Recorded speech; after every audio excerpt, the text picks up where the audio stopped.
Putnam pinch hitting. He strokes one. Left field. This game is tied. To the plate. And it's ball full. Dowd walks. Barrett scores. Florida State all the way back to win it in 11.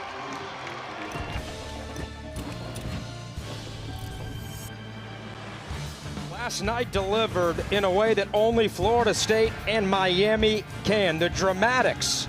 11th ranked Noles taking down the Canes in game one. It took extras. What does game two have in store for us today? Nationally last night, teams got to watch and fans got to watch Florida State Miami on ESPN squeeze play all across America. Tonight will be a lot of fun as well. Chavi, Florida State Miami, it was electric last night in Tallahassee, and the pitching for the Noles, the resilience to come all the way back, they did it together as a team. It's what you expect in FSU Miami in a rivalry game. You had it all: pitching, hitting, big home runs. A Seminole team that had to claw its way back. Really a tale of two games. Early on, it belonged to Miami. Carnes got the only real hit off of Evans, only damage because Rob was fantastic. He was outstanding, and then they got on the board with Alvarez with a big 3-run homer to put them up 4-1 at the time in the game. Alvarez, 5th home run on the year. He is an outstanding freshman, and the Canes led 6-1 after Sosa delivered an RBI single. He leads Miami in runs batted in. How about Stutzer and Dowd going back-to-back in the 8th to get Florida State closer? Yeah, and really started putting things together there, getting to their bullpen, making it 6-3 there in the 8th, and then the fireworks went off in the 9th. Carter McCulley just missed tying the game with a 3-run homer. It was a sac fly to bring home Frazier, and then Eli Putnam, the senior, a moment he will never forget. Yeah, he's now in that FSU Miami history book of what there is. And then Dowd on the 4-pitch walk, walking in the winning run to give the Noles a 7-6 win. Unpleasantries exchange after the game. The rivalry is alive and well.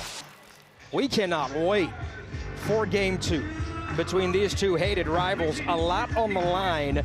Florida State and Miami playing for the final weekend of the regular season, which means not only does the bad blood come into play, you're also playing for postseason seedings and positioning.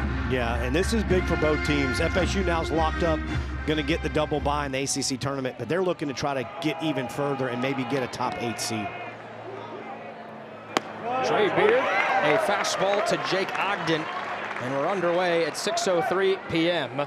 in Tallahassee for game two. The junior from Dunedin, a transfer from FAU. Breaking ball to the back foot. Trey Beard ranked as the #1 overall pitching portal prospect coming into this season. That changeup finds the outside corner.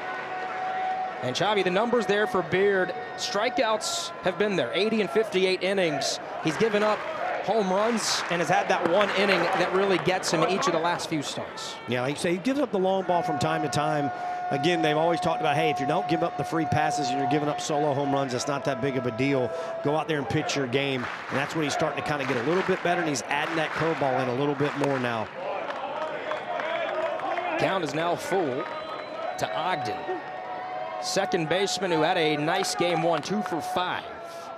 At the leadoff spot, he's followed by Galvin, Williams, Sosa, Alvarez is the full count. Changeup is filthy. Ogden over the top of it, strikeout, and 1 down. And this is his signature pitch right here. Full count as a leadoff guy. You're thinking I'm getting a fastball, and he throws the changeup right down the middle, and Ogden's way out in front. Last weekend against Clemson, Trey Beard went 5 1/3 innings. Gave up 3 earned runs on 5 hits, a walk, and 4 strikeouts. Got the Noles into the 6th inning. And the curveball much more in play against the Tigers, a pitch that's allowing him to become more of a true 3-pitch mixer.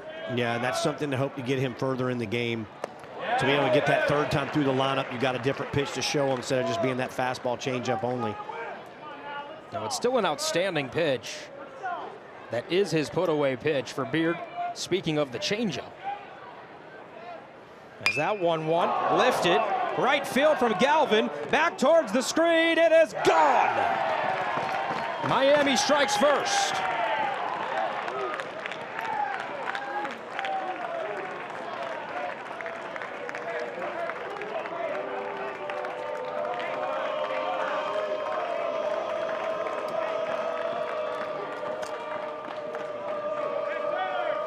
Only the second home run of the year for Max Galvin. But that's what Miami needed after last night. Yeah, and he gets a fastball here. Again, you saw he wanted to be away. It was more center, inner third. And Galvin doesn't miss it. Deposit it over the right field fence for a home run.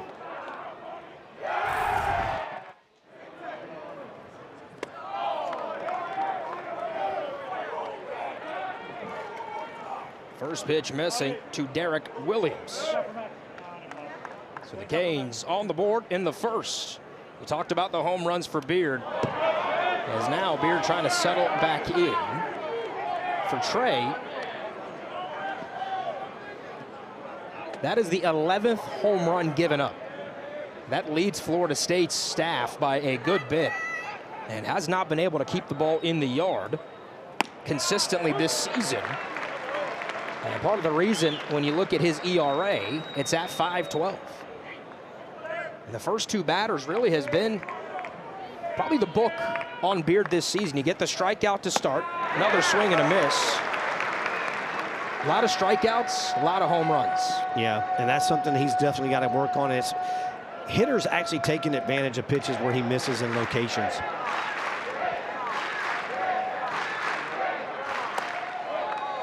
That misses outside. Statistician Jason McGee says previous home run, only other one for Max Galvin on the year was against NC State on May 1st. So Galvin, couple home runs in May. As a full count walk. Good eye for Williams. And he'll trot down to first. And here comes Posey out to have a few words, calm him down a little bit, slow everything down.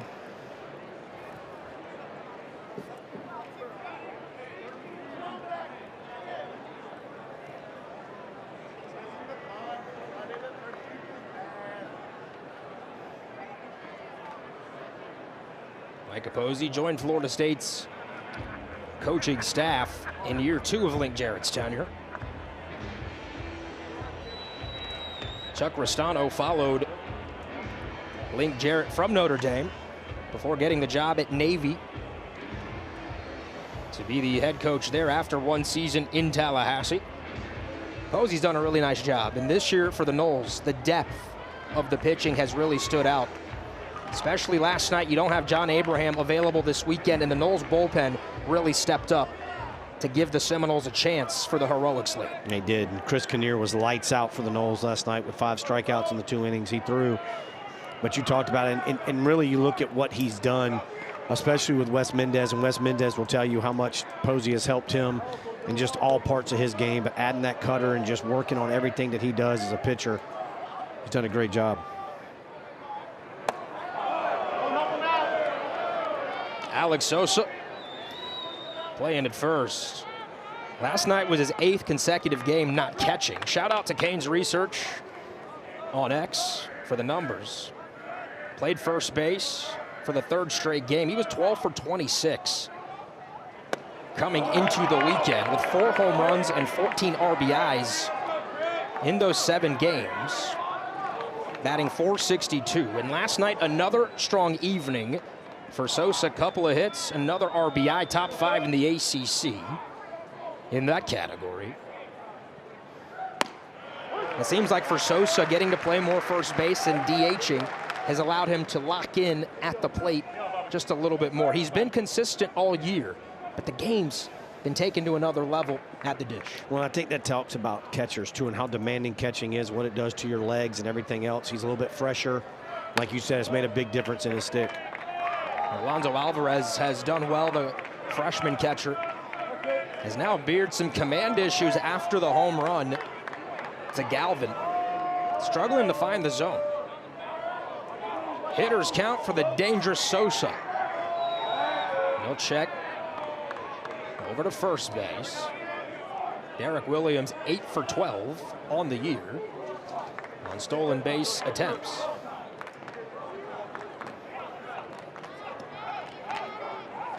Key spot for Beard right out of the gate.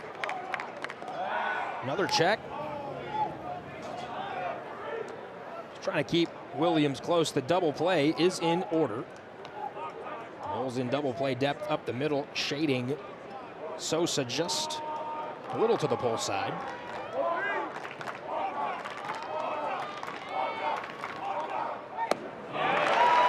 It's a good pitch from Beard in a hitter's count. Yeah, left on left change there is pretty good. Actually, looks like maybe that might be a little cutter. Okay.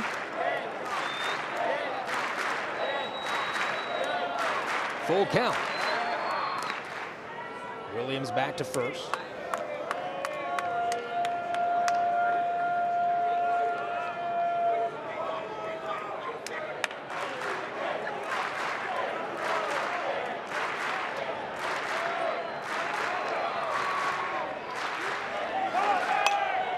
Runner was going, foul ball. Long run for Fisher, runs out of room. Climbs the fence just to get a better peek. You see the crowd really filing in here on this Friday night. A lot going on in Tallahassee this weekend. Softball regionals right next door at Joanne Graff Fields.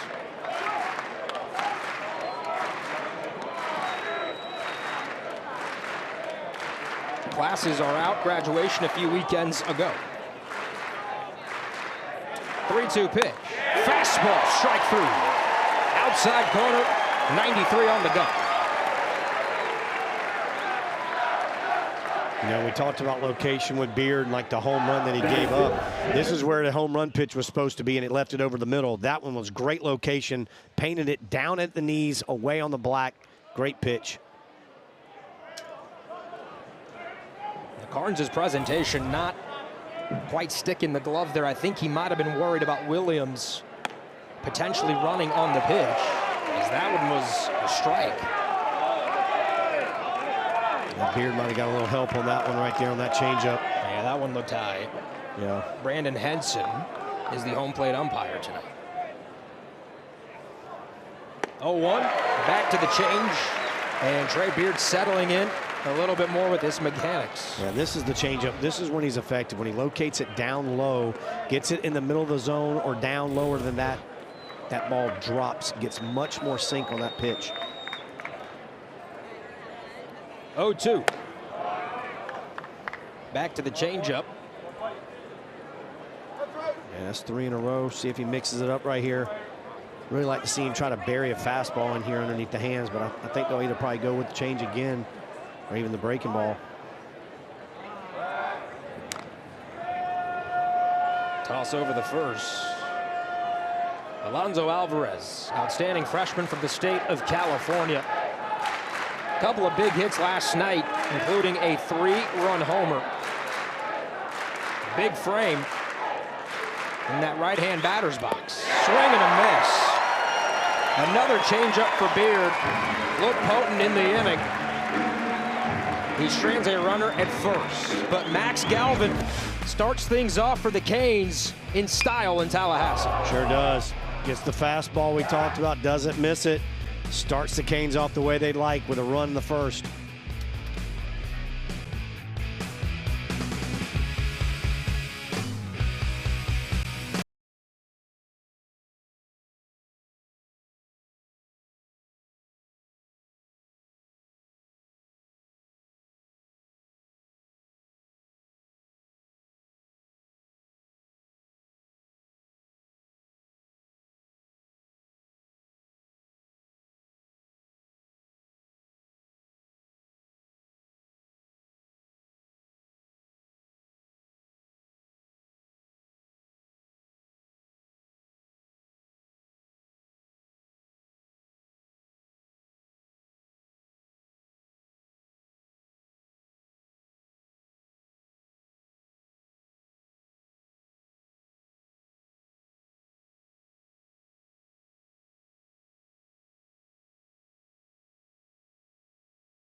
home day in Tallahassee for game 2 between Florida State and Miami. Beautiful backdrop there of the Flying High Circus, one of only 2 colleges in America with a circus program. Lázaro Calera, the sophomore from Miami, hometown kid, 6'5", a fastball that he can run up into the mid-90s. He loves the heat. Yes. That's what he pitches off of. And talking to a few Miami media members and talking to J.D. Arteaga, you know pretty early on if Calera has it or not.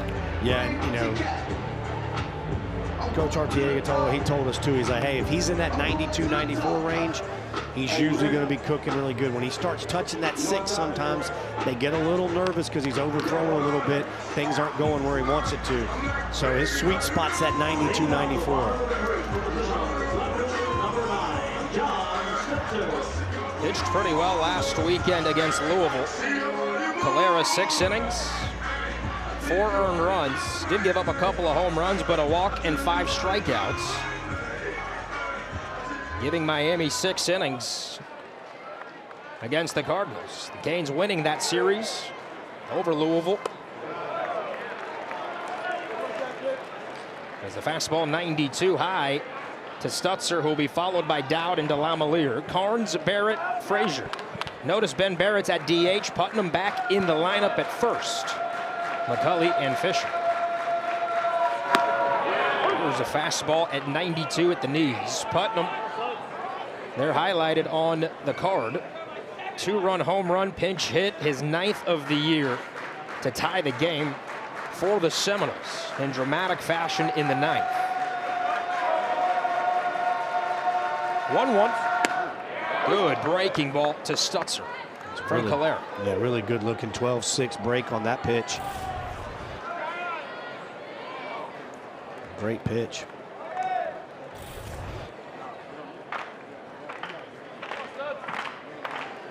John Stutzer 2 for 5 last night. Check swing. He did not go around. First base umpire this evening is Will Posey. Albert Martinez at second. Brian Miller, last night's home plate umpire, is at third. Count is even at 2-2 to the freshman from Marietta, John Stutzer. Breaking ball. Oh, just a little out of the zone. And you think of the pitch that Beard got in that first inning.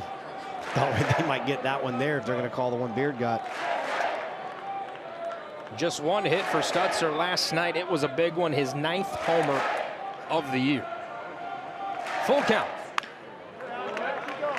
Good fastball, 93 on the hands. Yeah, really good location there with that pitch.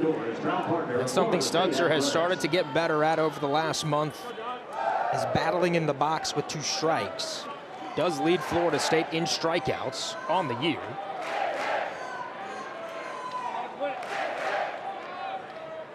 Calera. Full count due.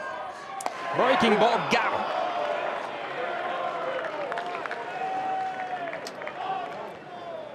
Yeah, Calera set that up with a pitch before, burying it on his hands. Looking fastball here again and just freezes him with a great breaking ball right down the middle.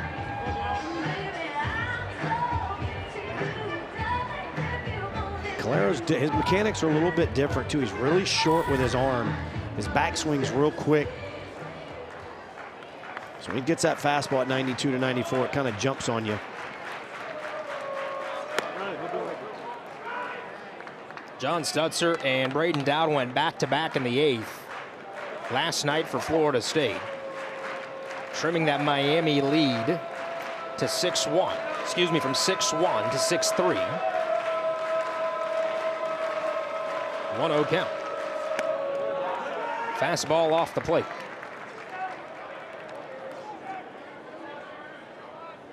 Double-digit home runs for Dowd now in his junior year. Originally from the state of Michigan, played 2 seasons at USC with the Trojans in the Big Ten. Has been a consistent at bat all year for FSU. And he worked the game-winning walk in the 11th on 4 pitches last night. Not surprising for a guy that leads the Seminoles in walks on the year. and has more walks than strikeouts. Yeah, that's what I was going to say. You look at that from a guy, 10 more walks than he has the strikeouts. Fastball for a strike. And the Swiss Army knife nature of Dowd, who has been used by the Noles in the order at a plethora of spots. Yeah. And in the field at both left and center. Yep. Has really been a terrific addition for Link Jarrett here in 2026. And he works the one-out walk on 5 pitches. And he'll head down to first.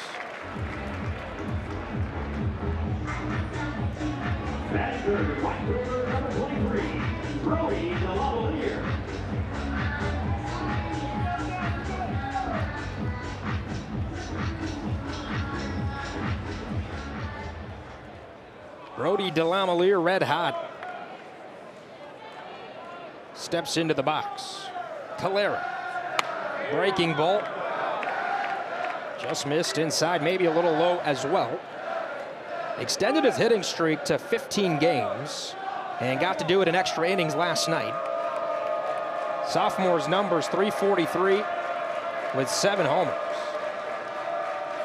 1-0, reaches out, a dribbler foul. Yeah, that's one I know Brody would like to have back. That's a fastball he typically takes to that right center field side of the field. Got around that one.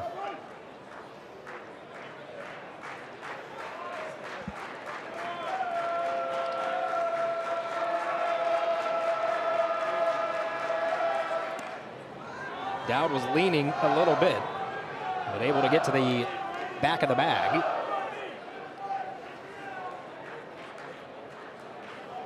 Dowd a perfect 9 for 9 on the year, stealing bases.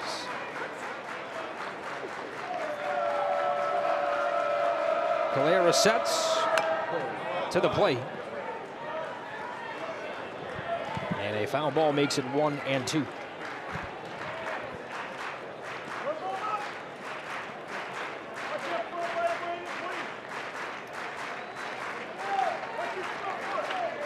Early game 2 action, Florida State, Miami.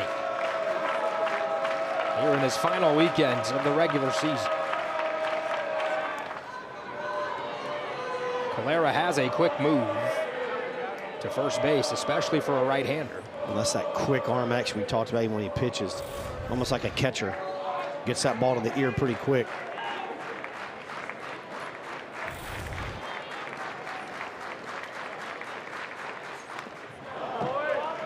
DeLamielleure spoils a good breaking ball.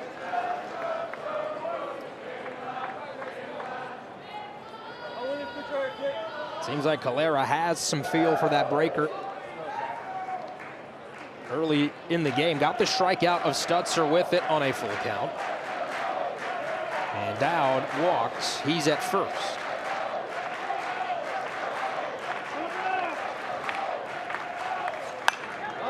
Popped up on the 1-2. Sosa calls off Calera, and he squeezes for the second out.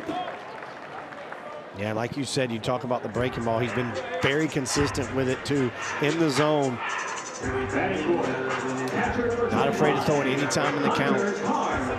It makes it tough when you're a hitter. Trying to figure out pitch counts, where you're going to throw it.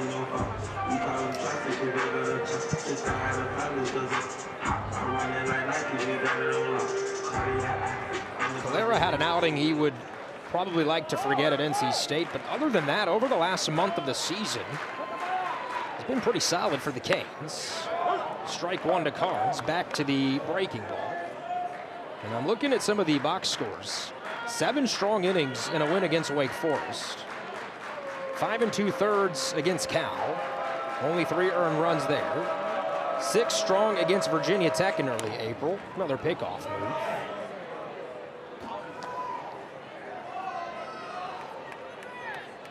And back on March 28th at Clemson, 6 innings of shutout baseball. Giving up just 5 hits to the Tigers on the road. So really since March 28th, he's been a different pitcher for Miami, save for that one start at NC State, where his defense didn't help him, and he had 5 walks. And he's definitely pitching different, too. Typically, he's a guy that you said at the beginning, he's going to rely on that fastball. But right now, it's been the breaking ball this first inning that he's really been going to. There's a fastball for a strike at 93 on the outside corner to Carnes. Carnes will catch today Nate Schmela out of the lineup for Florida State. Good numbers for the sophomore from Jacksonville.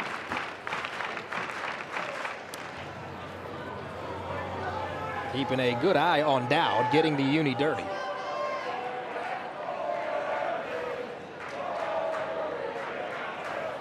Carnes had one hit last night in a 1-for-4 performance. It was a home run off Rob Evans. Hits this one, left center field, driving back to the wall. It is.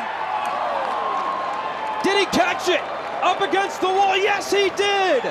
Oh, Max Galvin. Leaping grab at the wall. And that robs at least extra bases and at least a run for Florida State. Probably a home run here, but I'll tell you what, early in this game, in the first inning, it's been the Max Galvin show. Home run at the top of the inning, and then ends it right there, robbing a home run to end the inning and keeping FSU off the board.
Canes lead the Noles as we begin the second inning. We welcome in the third member of our crew. For more on Trey Beard, here's Emily Peters.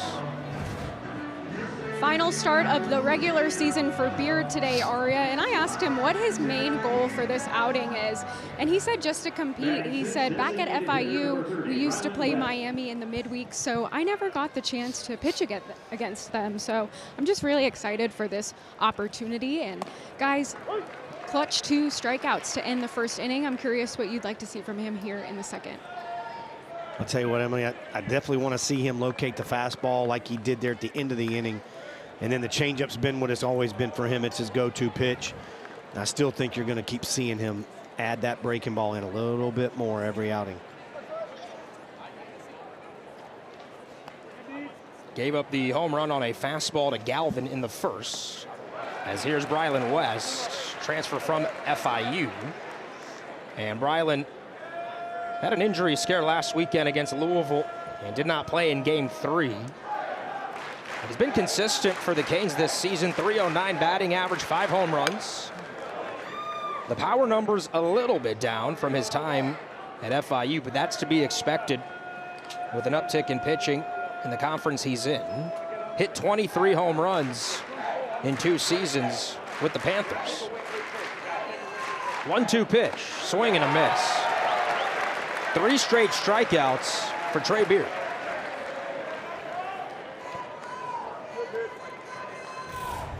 And you see this breaking ball right here from Beard.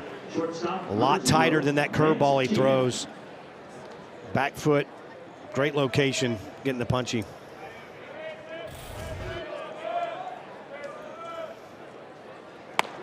Always intrigued by the way pitchers go about each opponent. Last weekend against Clemson, you saw the slower breaking ball, more of a true curve 12-6. Today, a little short slider as that one Hit 99 exit velocity from Sheehan, but right at McCulley, who's been a lockdown glove at second for the Noles this season. Yeah, he sure has. He's really gone in there and settled in.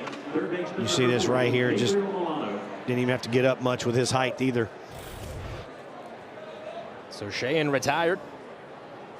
Beard looking for a short inning. As Gabriel Milano steps in.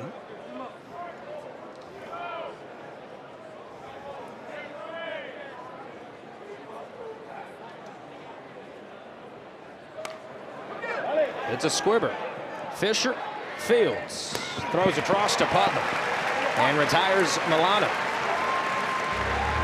9-pitch inning for Trey Beard. And he gets Florida State back in the dugout. Barrett, Frazier, Putnam to the plate, and we come back.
Trey Beard having a chat at the end of the first, at the end of the top of the second.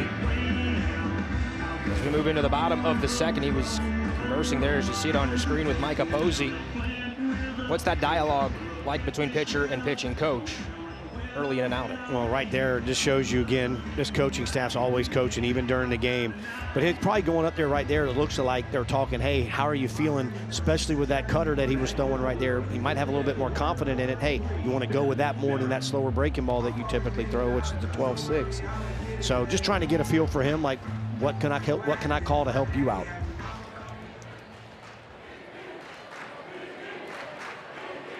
An outstanding play in the last inning by Galvin. Robbed at least extra bases from Hunter Carnes as Ben Barrett steps in. Might have been a home run. It was right up there at the very top of the wall. And either way, it saved at least one run that would have tied the game. Dowd, who runs well and was running on contacts, is now Barrett behind quickly, 0-2. Another look at it.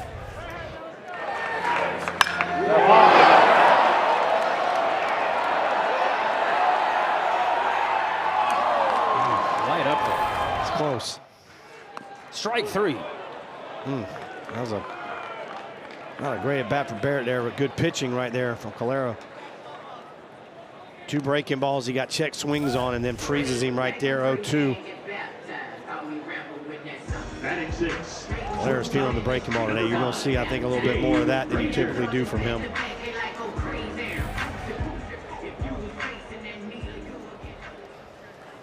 Lazaro Calera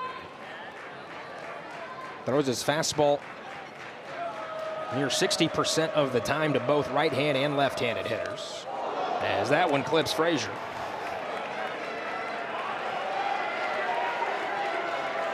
I don't think Frazier quite liked being plunked there on the first pitch. Yeah, but again, this part of the game this early, I'm not sure that's what they're doing there. I think that was just Calera trying to establish the inside part of the plate.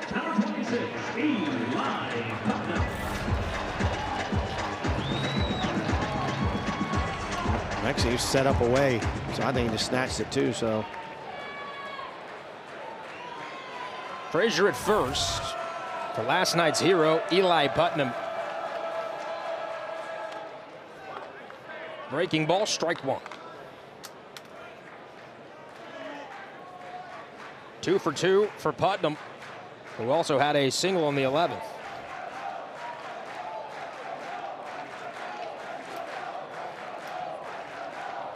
Oh, 1. Breaking ball. Down to second is Frazier.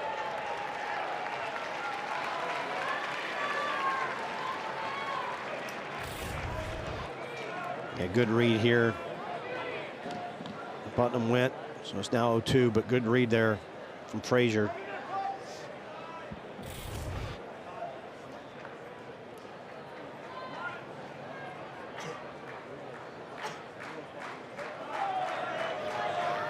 Calera ahead. Breaking ball. Center field, Torres. Gonna watch it on a hop. Nice job there by Torres. Now the throw comes home, and Putnam takes second.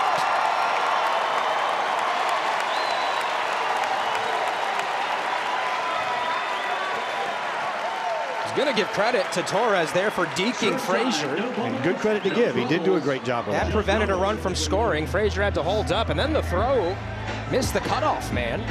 I'm not sure if it missed or, I mean, I think he was trying to throw it in. I mean, it's low. It's not like he overthrows the cutoff guy. It's a good adjustment from Putnam, huh? It really was. Good job, you're right, with the deep from Torres. And He just missed. well, I mean, the first baseman didn't cut the ball off. He just let it go right by him. Yeah. Huh. Rushing McCulley. Back with a fastball, 94. Senior from Pensacola, who has really turned it around over the last 15 games for Florida State. His batting average has jumped 60 points since the middle of the season. Yeah, you're just seeing his whole game kind of come together, what they've been waiting to see from him. Lifts this one. Center fields. Should be deep enough to bring Frazier home. Throw will come to third. And tagging home, a sac fly for Carter McCulley. We're tied at 1. Another great quality at bat for McCulley there, getting the job done. He did it last night with a sac fly to dead center as well.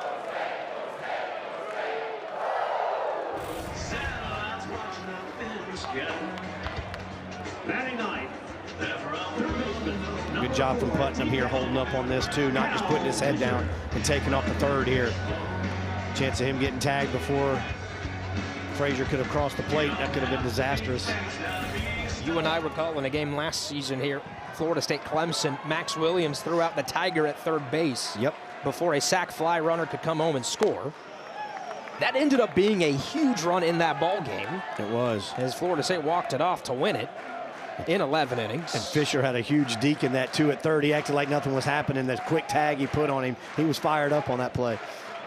Speaking of Fisher, here he is up to bat right now. Runner in scoring position. 9-hole hitter. Alvarez does well to keep it close enough. In the vicinity. There you go.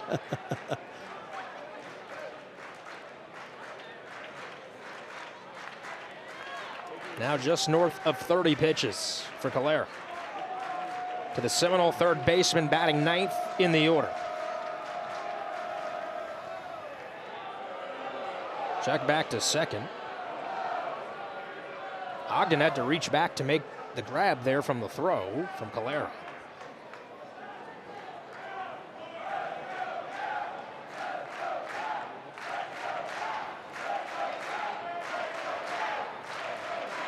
Tie game at 1. Ritz into the gap. Florida State's going to take the lead. Putnam touches home. Cal Fisher delivers in the second.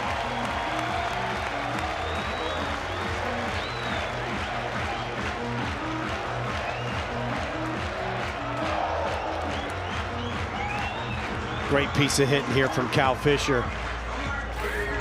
Talked a little bit during BP and how much better he's been looking going backside there, letting this ball travel. Great piece of hitting, going the other way, driving it in the gap, getting another RBI, and putting the Noles ahead 2-1. It's got to feel good for Fisher. As Stutzer, first pitch deep in the hole. Sheahan throws it high, he's safe. There's that Miami defense again. It has been a nightmare for the infield defense for the Canes, and especially the left side of that infield. And Sheahan, who has played poorly at short, has to make this play. And instead airmails Sosa, who does a nice job just making sure that doesn't get over his head. He tries to reach down there and tag, just not able to. But again, also that kind of shows you what speed can do to a defense. Sheahan, I think, had a little bit more time. He had to get rid of it quick, and that ball sailed on him. It's been an adventure for the Canes all season. It's a testament to what their staff has been able to do, namely on the back of their offense and good starting pitching, that they've won 35 games. Because especially the bullpen and the defense have just not been there for the Canes consistently all season long. Or you're talking about a team that could be in the top 15 or 20 of the rankings all season, but haven't played complementary baseball enough. Yeah, and historically, that's something that they've always used to be really good at, is their bullpen used to always be strong and their defense was very strong. So the error on Sheahan.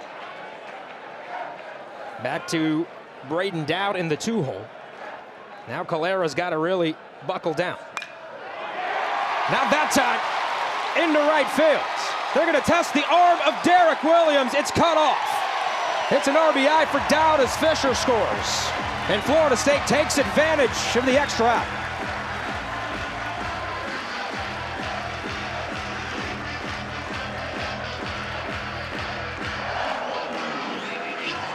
And that's what Dowd does. You talk about it being clutch.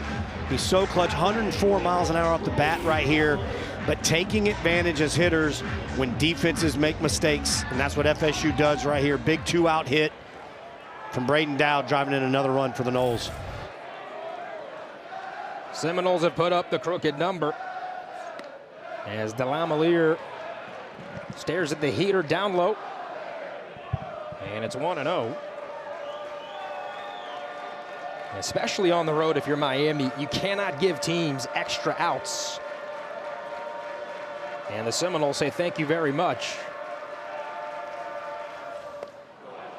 Good breaking ball. Started on the outer half. And just broke away from Delamelier. Yeah, it has definitely been his go-to pitch today. That's what he's been most comfortable with throwing. It's got to be frustrating for Calera, Rob Evans last night, Siskar, who will go tomorrow, as that one misses. The Canes rotation's been pretty good for the most part this season. Again, back to that word, complementary baseball has not been there. You just wonder too, right? With an offense that's safely top 5 in the ACC, you could argue it as high as second behind Georgia Tech. 2-1. Delamelier to right field, but it's right at Williams. Side retired, not before. Florida State picks up 3 to take the lead in the second.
Noles lead 3-1 as we begin the third in game 2.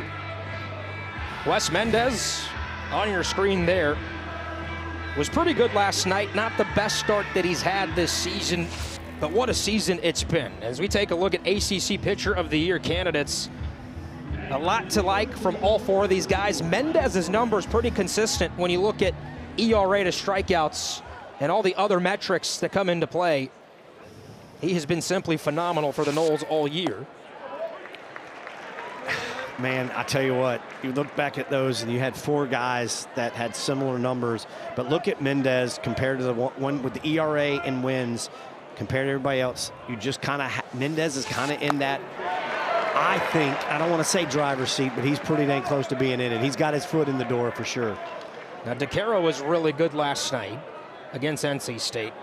2.03 ERA is outstanding, but for my liking, he's only pitched 71 innings on the year, as that one's foul. Wes Mendez clears him by 13 innings. That has to matter, pitching deeper into ball games. More quality starts for Wes Mendez, significantly more strikeouts. That's what I was going to say. Almost 40 more strikeouts than much him. Better opposing batting average and less walks in more innings than DeCaro. Yeah, so I mean, if they take all that into consideration, which they should, Mendez should definitely edge him out.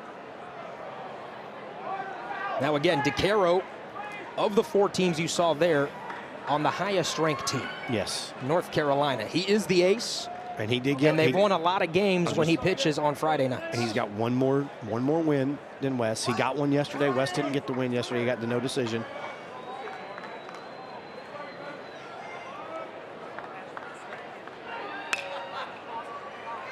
On the ground from Torres to McCullough. 1 down. I tell you what, we talked a little bit about the breaking ball for Beard, and it's been the cutter today. He has gone to that cutter really heavy, and it's been really good. Second baseman, Jake Ogden.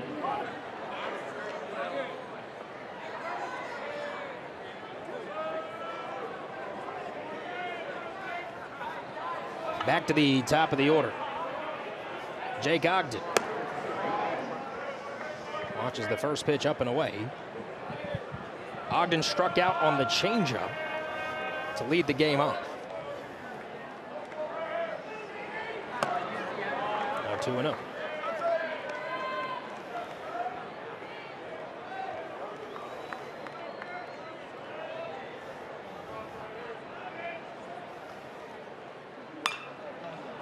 Slow roller.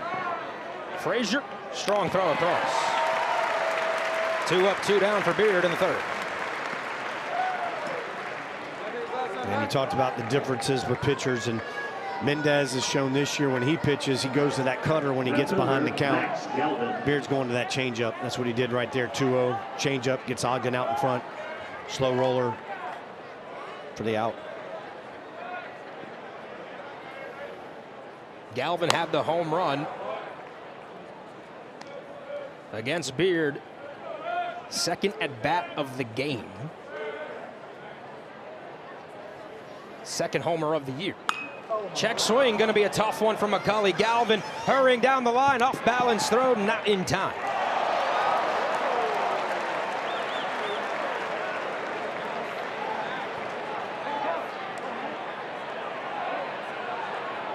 Is Florida State going to challenge that? No, it's the other way around. He called him out. Did he call him out? He called him out. Okay. Did he really? Yeah. It's time for That's why I was like surprised, because I was with you on that, and he beat it out. Look, I'm not trying to play umpire. It's a tough job. It is, But I could have sworn my eyes did not deceive me. They didn't. I mean, he beats us pretty easy, actually. It's not really even close.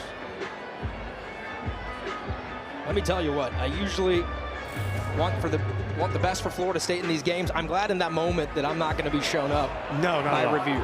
You're not at all. I would have gone straight to the eye doctor. Link's over there taking a sip of his water like, hey, I'll take it. I would have had to go and see my optometrist. This is a quick one. They're already out here.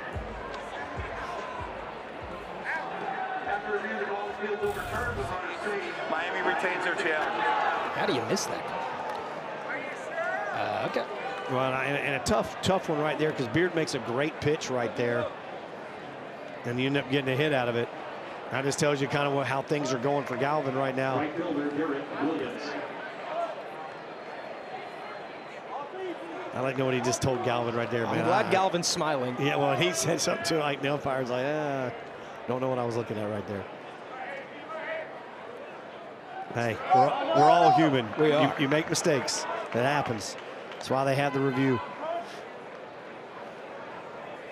Maybe my guy was ready to run back and grab some water real quick. Yeah, he's been in that sunshine. The shadows are creeping, though. They're getting to him, as you see. Now Derek Williams in a 1-0. Swing and a miss.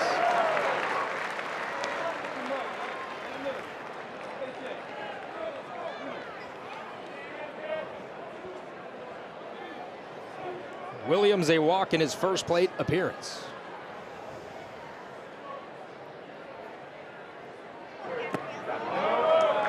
Now ahead 2-1. What a jump for Derek Williams this season. A couple of years ago, transfer from Wichita State, consistent hitter for the Shockers in the 2024 season. 317 last year for Miami, 9 homers. There's another squibber. This time, 100%. He's out. And the inning is over. Nice job by Trey Beard. His stuff looked to be playing in the third.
Game 2 on a Friday night at Dick Howser Stadium. It's a Thursday, Friday, Saturday series.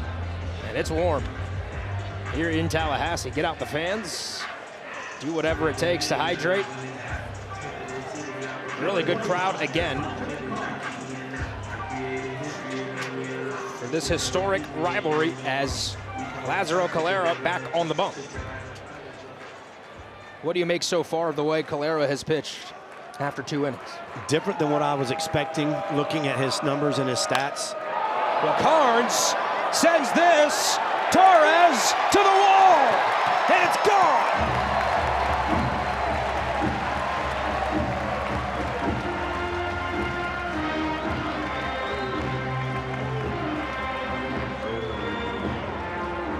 Second home run of the weekend for Hunter Carnes, and Florida State adds to its lead. Tell you what, Carnes was like, okay, you're going to rob it if I go to left center. I'll just go to right center this time. You're not robbing this one. See the metrics on the homer at the top of your screen there, 106, 393.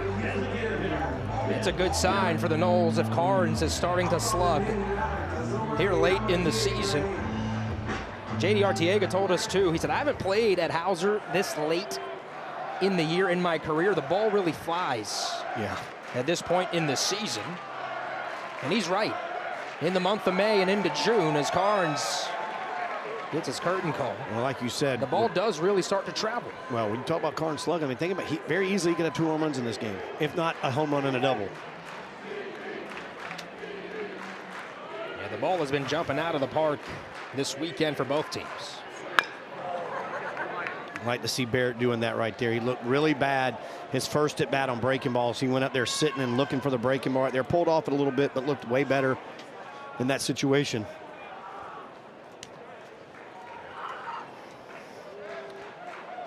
Talked to Ben Barrett prior to today's game. I said, what's it like to see 95 miles an hour after 3 years? Is this a one high?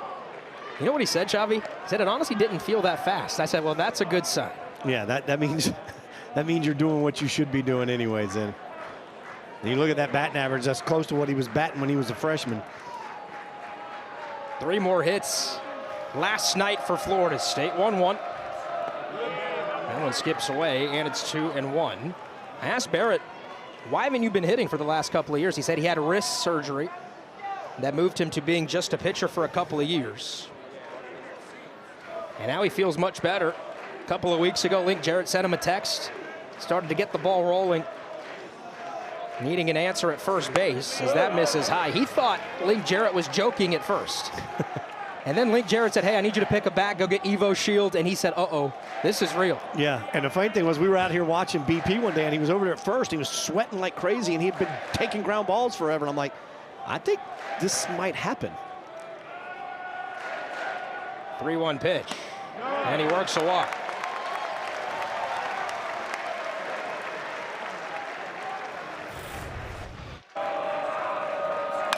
And you look at Carnes right there. The one thing that I noticed really big time for Carnes right now in the box is his balance in the box. He looks so comfortable in there, even during batting practice. Everything's looking very simple to him, the swing and everything.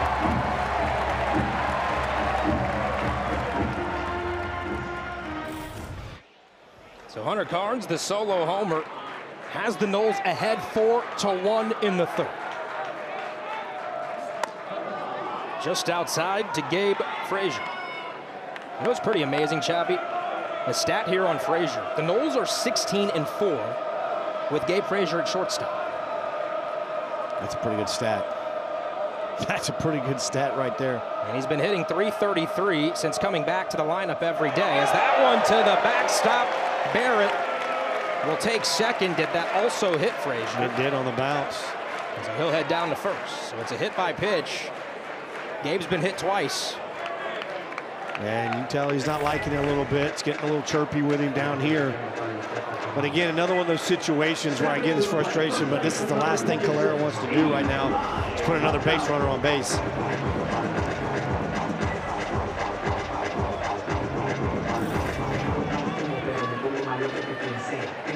Two on, nobody out. Eli Putnam. He's 3 for his last 3. Same thing. I'd like to really see Putnam sit right here on a breaking ball. First pitch, kind of like what you saw with Barrett. Is this not a sack bunt situation in your opinion? Yeah, it probably is in this situation, but Not that time. with a guy who did what he did last night, Who's seeing it? yeah, let's see. And you're up 4-1 now too. I think if it was maybe a 2-1 game, 3-2 different, but 3-run lead, let's say they'll eat a little bit. He's in a hitter's count here. 1-0. Ooh, good breaking ball. And Calera back in the AB at 1-1. Chavi, here's a guy, right, in Putnam, who in a couple of seasons at Davidson, 35 home runs. An experienced bat. 1-1. Swing and a miss. High cheddar. But Link Jarrett was telling the media last night they really believed in Putnam. The experience, the leadership qualities, and knowing that he would still have another opportunity. And boy, did he deliver in the biggest moment of the season. It also says a lot about his character, being able to come off the bench after you got sat down and do what he did. Good looking pitch there, just missed. But that says a lot about him and his maturity. To be able to come in a situation, call it off the bench in a big time spot, in a big rivalry, and come up clutch like that. Barrett at second, Frazier at first. 2-2. That's a good eye to spin. And the count is full.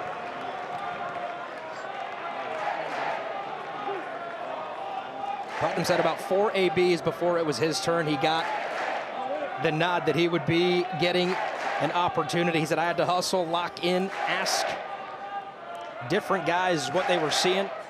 As that one is ball 4 and the bases are loaded. Nobody out in the third.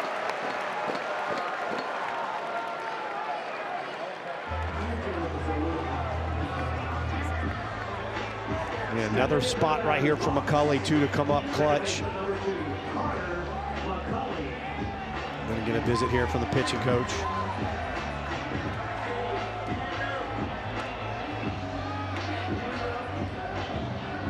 Now here's Laz Gutierrez, as Chavez mentioned, pitching coach for Miami. And how about this? Sebastian Santos Olson is warming up. He was on the mound last night for the 4-pitch walk to Dowd in the 11th. Interesting. Hey, get him right back out there. Freshman from the state of New York. What have you noticed from Calera this inning after the home run? A little rattled. Definitely shown a little rattled. Breaking ball hadn't been as spot on as it was early. Fastball, really today in general, the fastball hasn't been there because I just think he hasn't thrown it as much. He's been more dominant with the breaking ball. So the fastball's been up and out of the zone a little bit.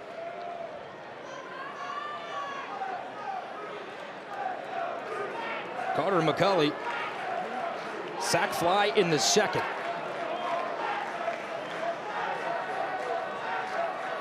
Noles have a chance to break this thing open. Ball 1.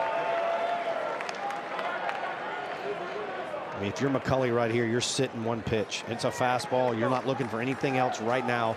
Something you can get and drive into the outfield.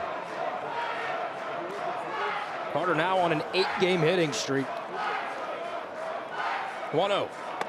Breaking ball 2-0. And Calera struggling to find the zone. In this inning, it's been home run Carnes, walk to Barrett, hit by pitch to Frazier, and a walk to Putnam.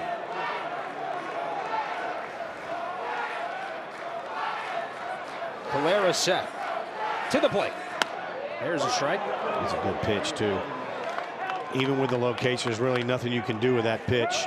It's a pitcher's pitch.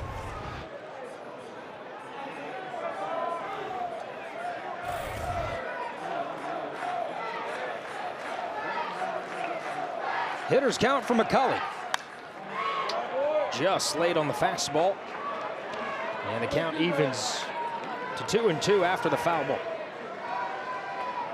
It shows you the life he's got on that fastball, too. It's stood, it's there. And when he can get it down at the knees like that, he'll jump on a hitter.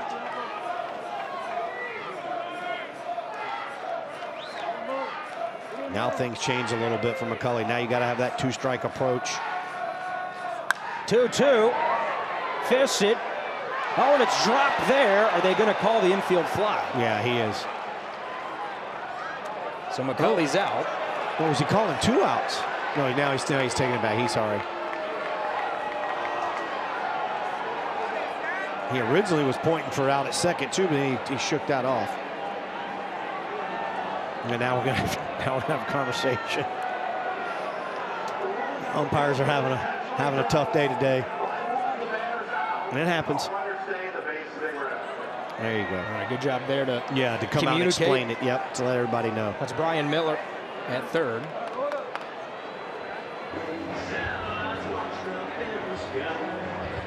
Next up for the Super number 4, Cal. I'll tell you what, again, on that pitch right there from Claire, that was a good job because he'd been going away, away, away. Buried that one in at 94 and got on his hands. There was nothing McCulley could do with it. Seen a few more 4s from Calera here in the inning with the heater. Maybe he's emptying the tank knowing that it's close to the end of the line. Well, not only that, he knows in the situation it is. Hey, even if it's not, I can't give up any more runs here for my team. Cal Fisher down on the count 0-1. And a good piece of hitting in the second on the RBI single to give Florida State the lead. Strike two.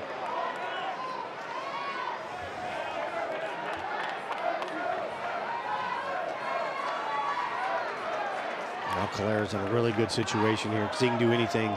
Break him all out of the zone, elevate the fastball. 0-2 pitch. Strike three. Went back to the breaking ball. And now 2 down. If you saw Fish, he thought that pitch was up right there, but 0-2 is too good to take. It's a good pitch.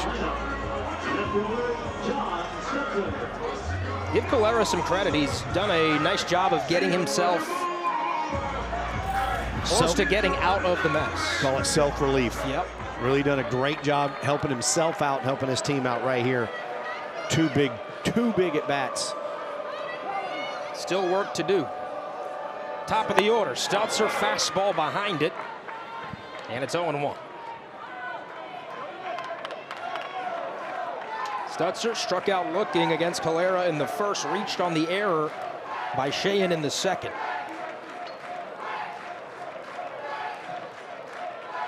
Oh, 0-1 pitch.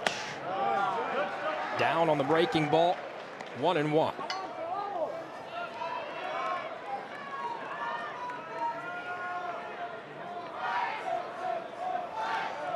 Over 3,000 yards on the gridiron in football between receiving and running back, as that one misses low. Playing for Pope High School.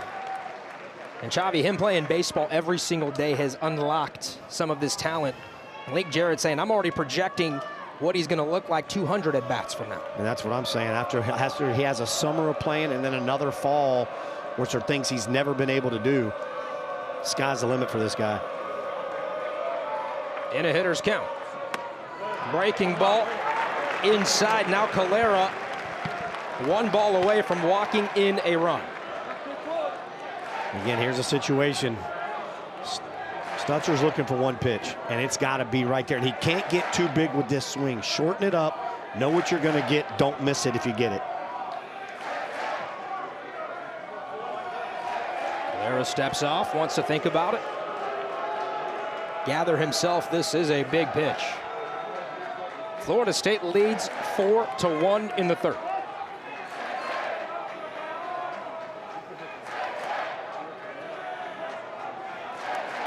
Calera to the plate. Hit on the ground. Oh, it's just foul. It might be a good thing, too, for Stutzer. He'll get another opportunity. And that was close, too. I'll be honest with you. I thought that might have gotten over the bag. If you're a Seminole fan, you'll take it all day, though.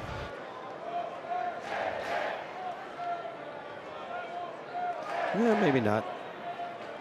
Still not the best angle for us to tell, but still not bad. What do you think we'll see from Calera here? Still think you see fastball, but you got to be prepared for whatever on a full count like this now. Bases loaded. Full count. And it's ball 4. Ben Barrett touches home. Florida State leads 5-1. An excellent at bat from John Stutzer, the rookie. Yeah, good job spitting at that right there, too. And now you get Dowd coming up. We talked about his clutch, being clutch. It looks like he's going to be seeing a different pitcher. That'll be a new pitcher for Miami. Were you surprised, breaking ball, to try and get a chase? Well, I don't think he was trying to throw it there for the chase. I think he was just trying to throw a breaking ball for a strike and wasn't able to. Not there. No, wasn't there. Calera's day is done here in the third. Noles up 5-1. Bases still loaded when we come back.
spot for the Canes.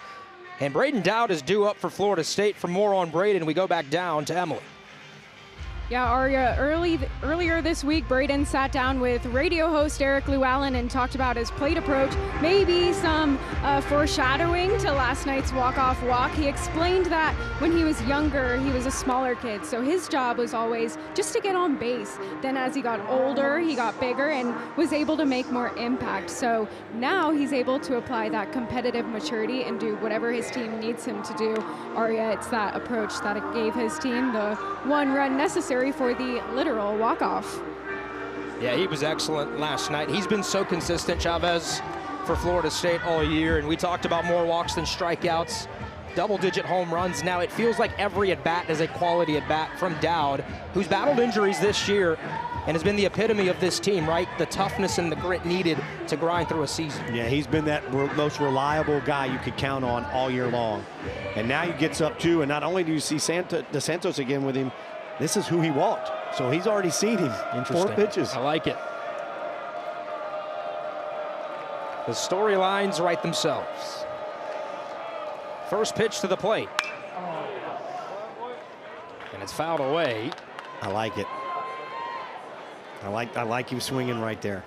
It was attack mode from both guys. Yeah, but he knew Santos Olson. He's like, he's not going to want to get behind again. Truth. He was sitting fastball and just missed it. A little late. Here's the 0-1. Now to the breaking ball. And it's 0-2. Freshman from Port Chester, New York. Good size at 6'3", 215. Now in his 15th appearance. See the numbers there on your screen. Yeah, he's done a little bit of everything. He's got 5 starts on the year as well.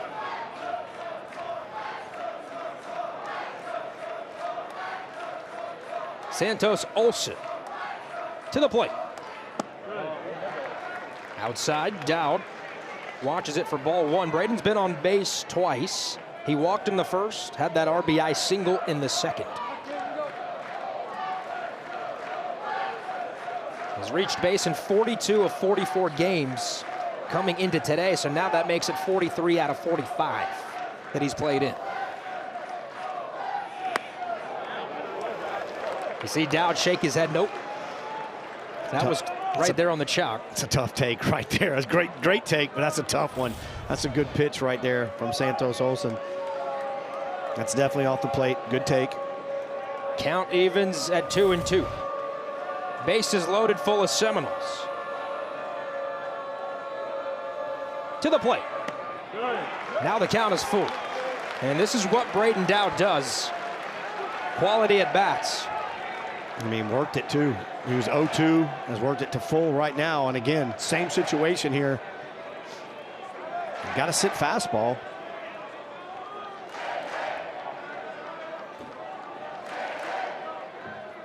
Full count pitch to the plate.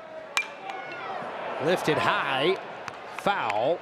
Milano runs out of room. It's into the plaza.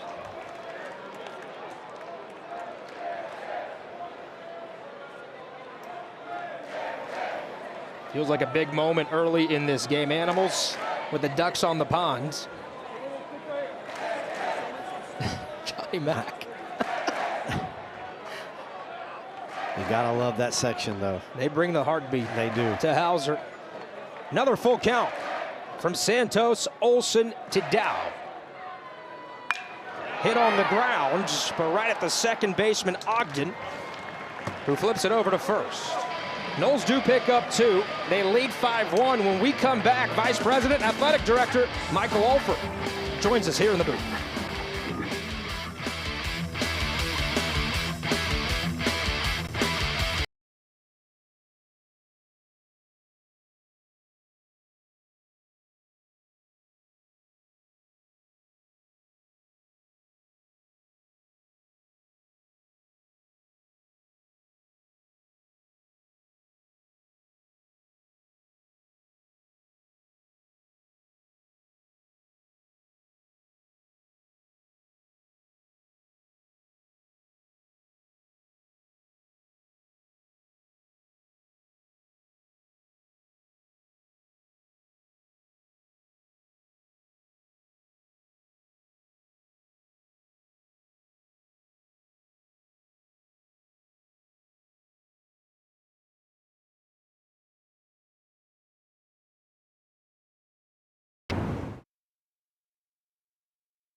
Vice President and Athletic Director of Florida State University, Michael Alford, joining us in the booth. A look at some of the projects he's been responsible for, the beautiful facilities.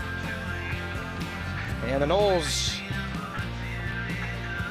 have some of the best facilities in college athletics. The investment in the sports at Florida State, top notch. Michael, welcome to the booth. Oh, it's always great to be here. You guys do such a great job. I love listening to you. And you know me in baseball, I'm dialed in down there. You are. And, you are. I love listening to y'all's outtake of the game and your insight. And I really appreciate it. You do a great job. Thank you. We appreciate that. Well, let me tell you what, you were up here in the last inning. We had your mic untracked, but you were responsible for 2 runs for the Noles. So you're good luck, at least in the booth to start. There we go. So we'll keep you. Yeah. For I'll stick another around inning. as long you as can you're stick happy. around. Yes. As Miami will send Sosa, Alvarez, and West to the plate. Michael will hang out with us. Vice President Alford will be here for the 4th inning. As first pitch is a strike to Sosa from Beard. You saw the montage of the facilities. Florida State, as good as you'll find anywhere. Take us through some of the projects that you've been able to watch come to fruition. Well, you know, the first thing we'd look at when I first became athletic director is how do we enhance our facilities? How do we make it the very best for our student athletes? And that's where we start. You know, what makes a difference? I always say, okay, you have a nice facility, but what can we do to make a difference? What can we do to gain a kid is a phrase I like to use. And when student athletes come on this campus sells itself. Our culture of this, Tallahassee sells itself. But we were lagging behind in facilities across the board. And the updates we've done to softball started there. We've done things to soccer. Of course, the football project, the football stadium, and things you don't know about, even enhancing locker rooms, enhancing the basketball recruiting area. We have Ben Zierden, who's director of capital projects, and I keep his hard hat. I put tomahawks on him. He's got 18 tomahawks of projects over $1 million. He loves it when I walk in and say, Ben, I got an idea. And he's like, oh boy, here we go. He's like, I get another tomahawk. So, you know, but he's done a great job. And Seminole Boosters have done a great job of supporting our vision because we needed to catch up a little bit. And we've been able to do that in a relatively short time. So it's been really proud of the support and the vision we've received. 5th strikeout for Trey Beard. Good start to the 4th inning against Miami. Won that lefty-lefty battle against Sosa.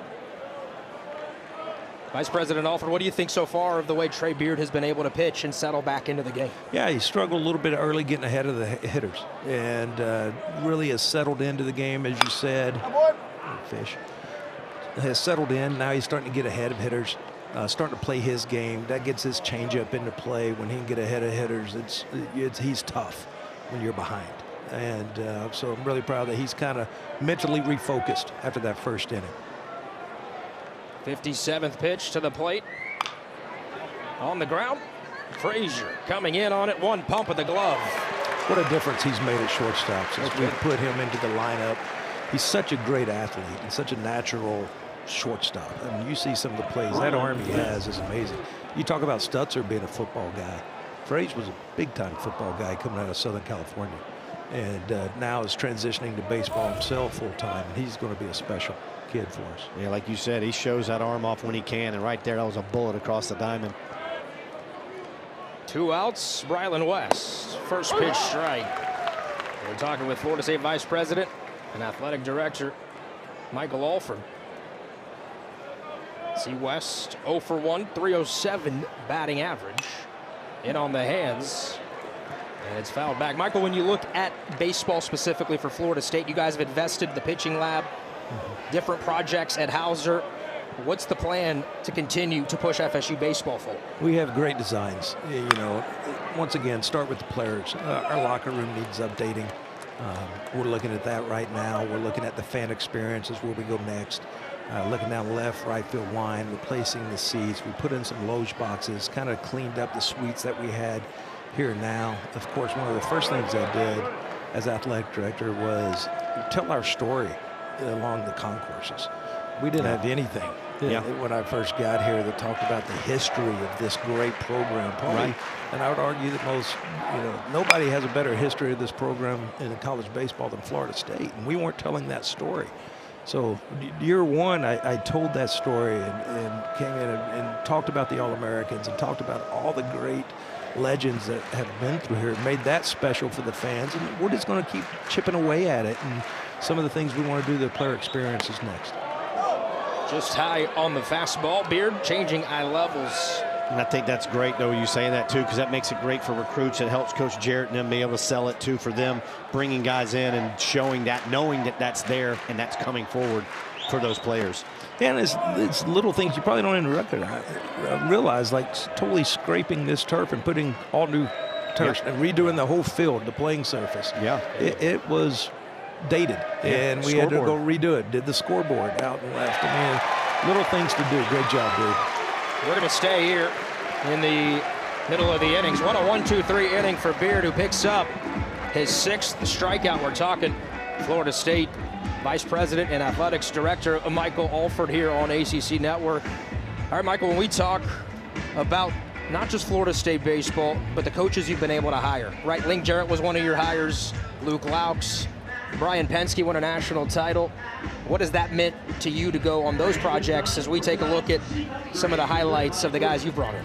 Well, it's going out and finding the very best coaches, but more importantly, finding coaches that fit our culture, that really understand what it is. And I brag on our head coaches all the time. We're on a text chain.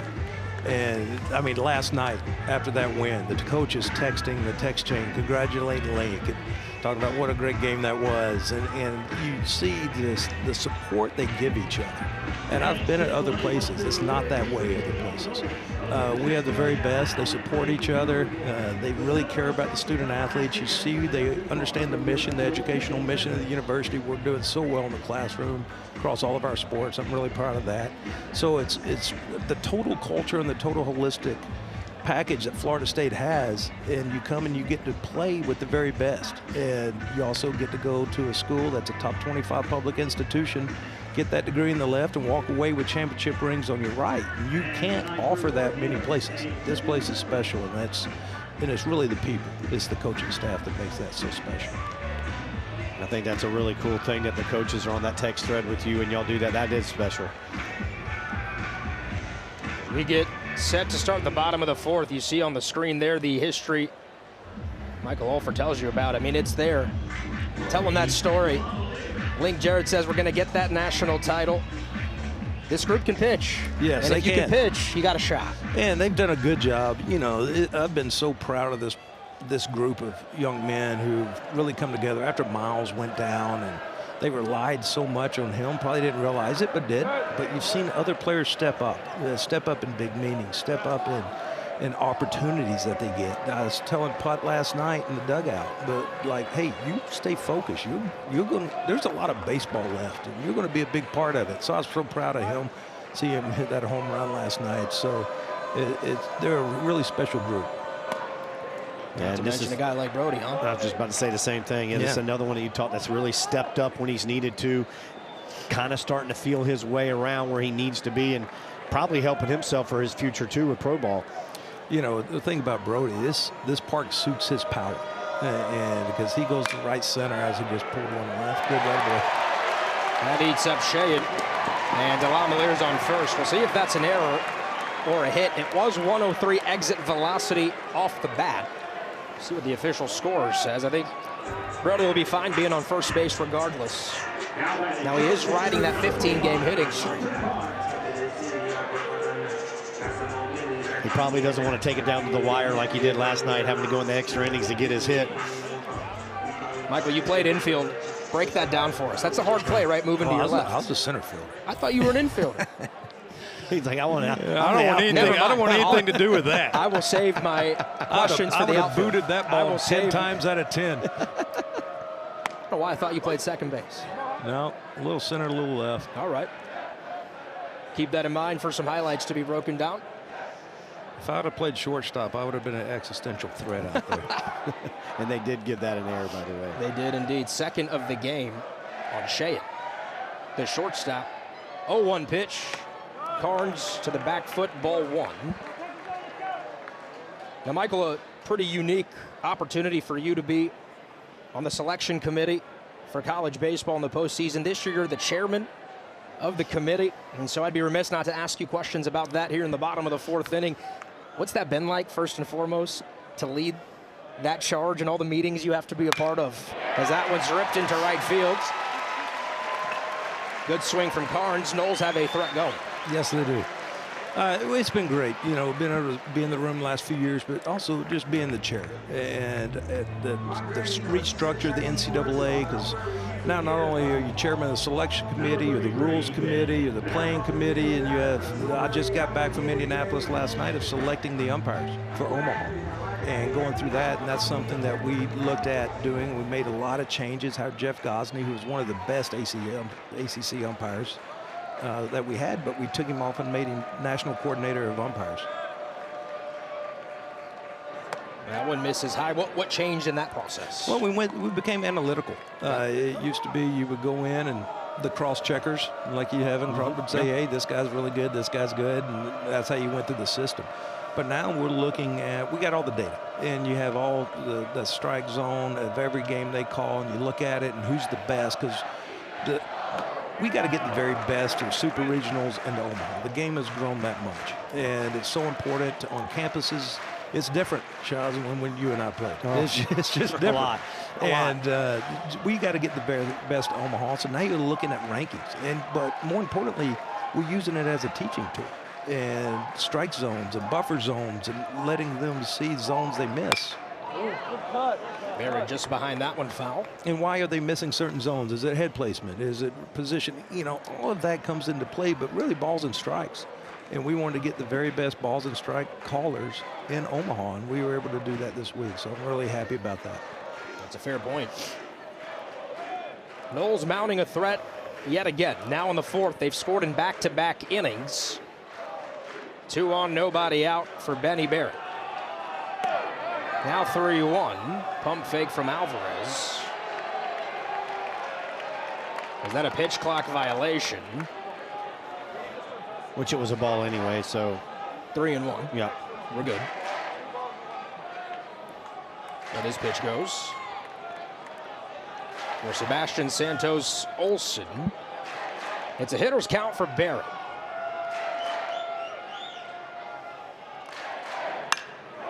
Hit out to center.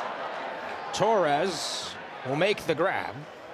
Tagging Delamelier. Good throw. Just a little off the line. And Brody's into third. It's a heck of a throw. A big arm from Torres. Yeah, I wasn't expecting that. Good piece of base running right there. Yeah, it was. Brody. Heads up, yep. Knowing the situation, one out.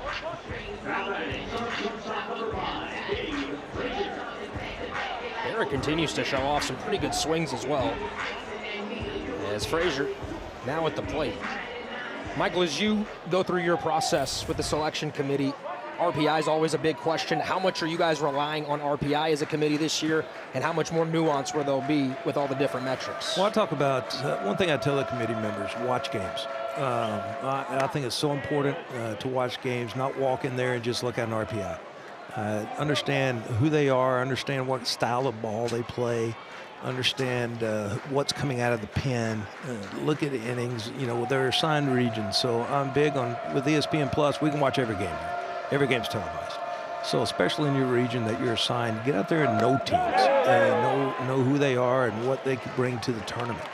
You look at a Santa Barbara, a West Coast team, and I bring them up all the time, but man, they got guys coming out of the bullpen, each hitting 95, 96. I mean, just one after another. And I watch them on the West Coast because I'll come home tonight and West Coast games and beyond. So I'll catch a lot of West Coast games, and it's amazing to watch who they got in the pen.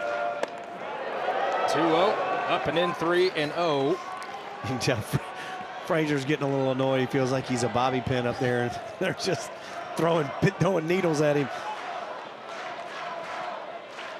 Michael, a bunch of new metrics, right? The DSR this year. Will you guys use all the different metrics available to you? Yes, we'll look at it as a tool to have. DSR is something I was really pushing for.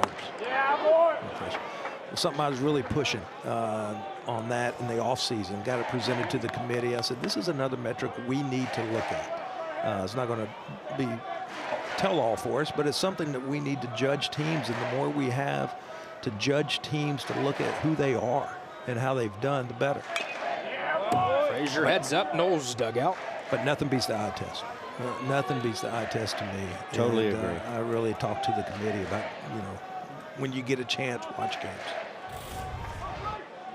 A little swing from Frazier here. I think that's a little of the frustration right there, the overswing. Like to see him calm this down just a little bit, stay within himself, try to hit a line drive right back up the box. 3-2 pitch, chopped, foul. We'll do it again. Runners on the corners. Knowles lead 5-1 in the fourth. Arya Masudi, Chris Chavez, Emily Peters. Florida State Vice President, Athletic Director, now the chairman of the NCAA Baseball Selection Committee, Michael Alford, in the booth with us here for the fourth inning. Sebastian Santos Olson tapping the side of his cap. He's trying to figure out the comms. That's why he had this problem last night, too. Steps off the bump.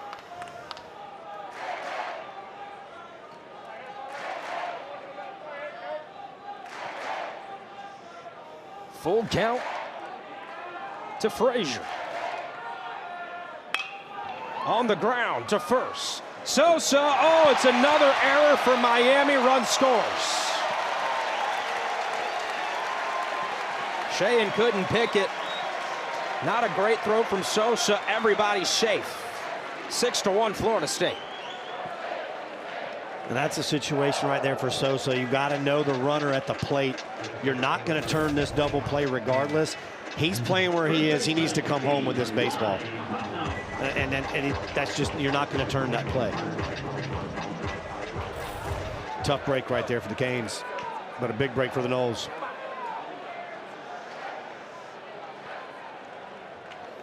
Putnam. Swing and a miss on the first pitch. And it's 0-1. Putnam has been on base twice, a single and a walk in this one. Michael, new NCAA seating, new presentation. How excited are you about those? Well, that is something that's going to be good for the game. Seeding 1 through 32, getting out of the pod system a little bit is what I refer to it as. But you look at different zones. I would argue we would be host.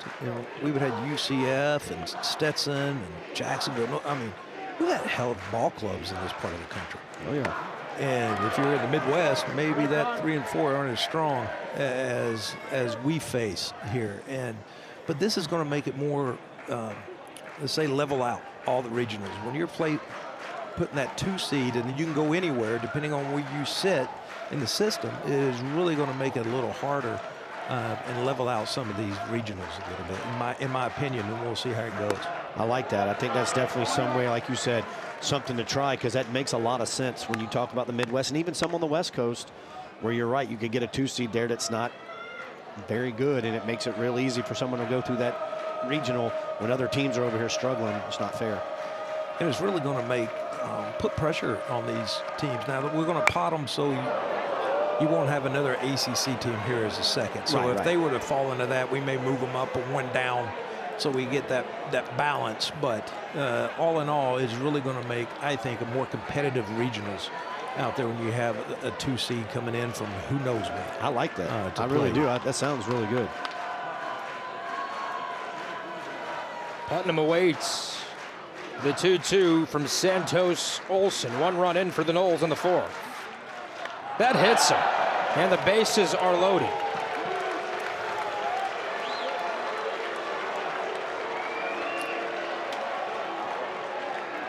Fans don't like it, but again, another one of those situations where I promise you this poor kid is not wanting to put them another runner on base. Not getting any help, much help behind him defensively as well.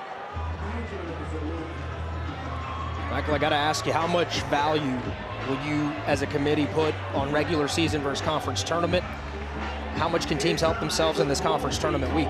Yeah, that's something I bring up Georgia Tech last year. Everybody has a difference of opinion on what RPI. Some people leaned a little bit more on that. Me, championships matter to me. You play in the ACC and you win a championship, that means something. It's hard to do. So that's something I put personally, I look at how'd you do in your league? Did you win a title? And that matters to me when I personally go in and rank teams. You can look at the metrics and look at all that, but winning matters at some point. You got to win games. You can talk RPI. There's other conferences that tout, well, look at our RPI, even though I've got a 5-game losing record in my conference. Right. Well, you got to beat somebody. And so that's something that's just very important to me, is winning matters and championships matter.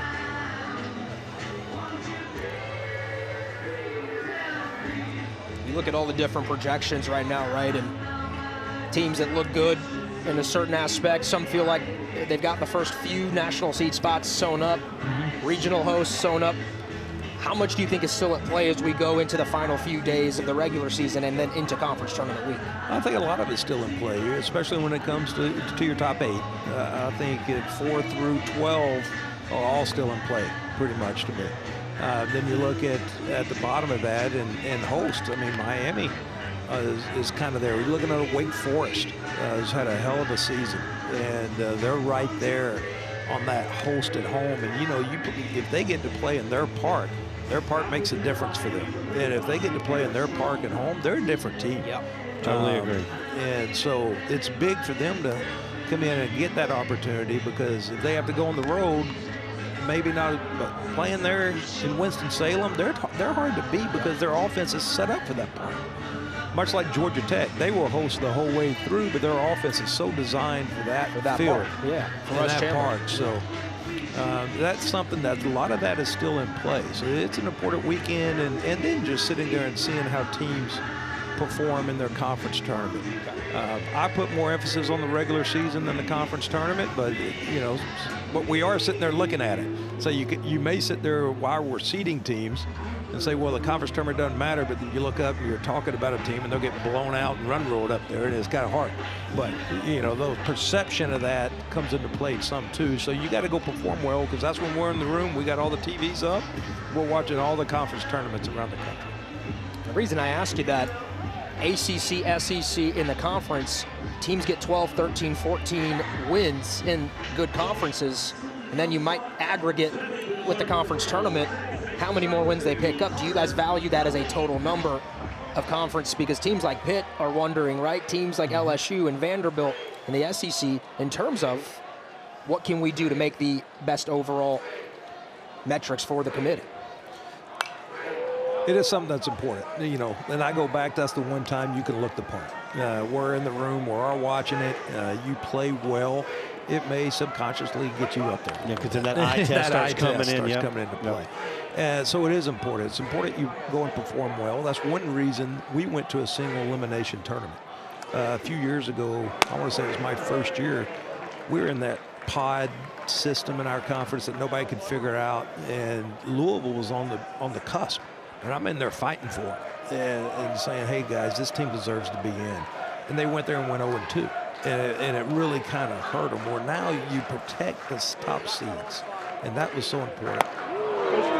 Protect those top seeds, the 4 top seeds.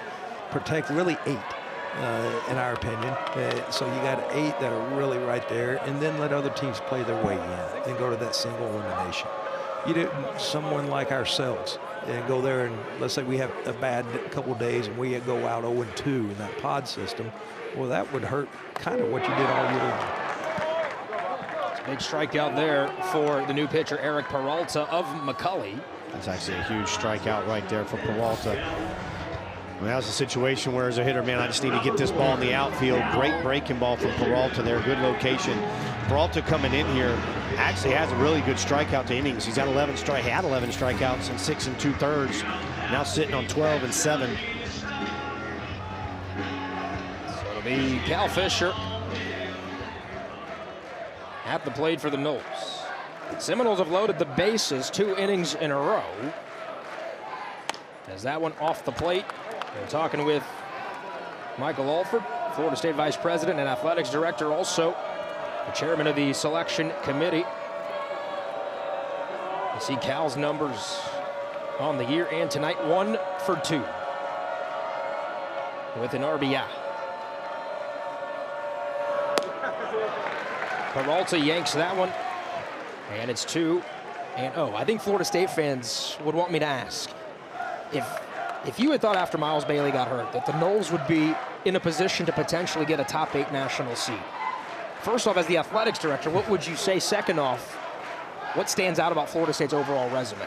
Well, Link's done a hell of a job. That one comes in. And side retired. Link's done a great job this year of putting pieces together. You know, I come to the park and I talk to him every game before, and I walk over and look at the lineup. I don't think we've had the same lineup any time I've looked up there. Yeah. And staying who's hot, putting pieces together, manufacturing runs. We'll have big innings, but then he'll also manufacture some. I've been so impressed with the job he's done coaching this year with all the different changes since Miles went out and finding guys and we talked earlier, having guys step up. And then Mike has done a great job with his pitching staff, bringing them in and putting them in situations to control games. And I think this staff's done a marvelous job of making adjustments on their own.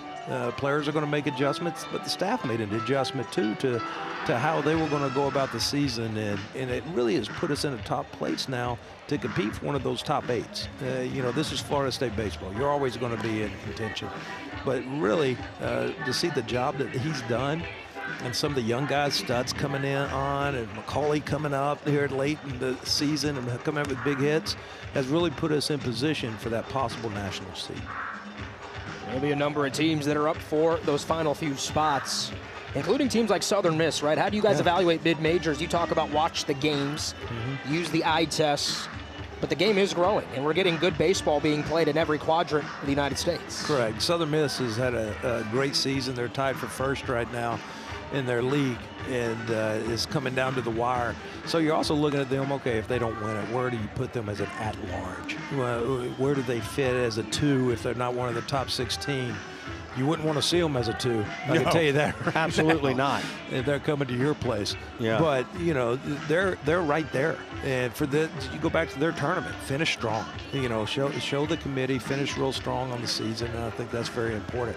You look at a High Point as an at-large, who's had great non-conference wins, midweek wins, and have really put them in position, but yet they may not win their tournament. So where do you put them as an at-large? On that bubble. So those mid-majors are very important that you go watch and know what kind of team they are as well. You watch a team like Mercer, who played Florida State but then beats Georgia Tech last week in Atlanta. That's pretty loud. Kent State. And Kent State's been excellent all year. Go beat Michigan midweek. Miami of Ohio, 2 teams right there in the MAC that, okay, they're both, whoever doesn't win that league, they're in conversation because of the seasons they've had.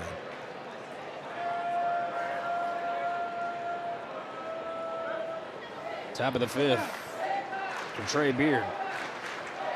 69th pitch. Oh, good changeup. Just kept alive by Sheehan. Yeah, that one got Carnes a little bit there. Oh, I think it got a shin guard, I hope. Nope. Got that groin area. Ooh. Jump up and get you. 1-2. Hit out to center. Dowd came in on it. Now takes a step back for the out. How about the job Trey Beard has done settling in? Yes, marvelous. Yeah, and he really has. I'll tell you what, this is one of those situations where if you're a coaching staff, knowing that you don't have a John Abraham down in that bullpen, if you could get 7 innings tonight from Trey Beard, this is a big, big, big boost for them going into tomorrow. He had that 1 inning up in the pitch count, but you look at him now, he's only a 71. Yep. He's done a great job making adjustments, getting ahead of hitters, which are forcing weak ground balls, weak fly balls. And you look at that pitch count right there, like you said, 26, and it's been just nothing since then. Really nice second inning. Yeah, and only 6 so far here. Not to mention some run support from his offense, allowing him to settle in. Swing and a miss. And now he's doing what you're supposed to do when you have a lead. Attack the zone, go in there. Nobody can hit a 5-run homer. Michael, I'm sure you watched him against Clemson last week and felt like he took a step in the right direction at Doug Kingsmore, because that one's foul.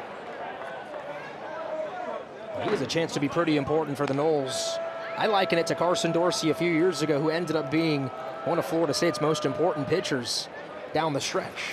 Yeah, he's you roll him out with this combo, and then you chase more out there tomorrow. You know, Mike has done a great job, this pitching staff. Does that have enough juice towards the screen? It's off the screen. And how about Delamolier holding Milano to a single? That's knowing your home field right there. Great job from Delamolier, taking that bare hand off the screen, making a great throw to second base and keeping him to a single. But one of the few mistakes Beard's made since that first inning. That pitch was way too far inside and hanging a little bit.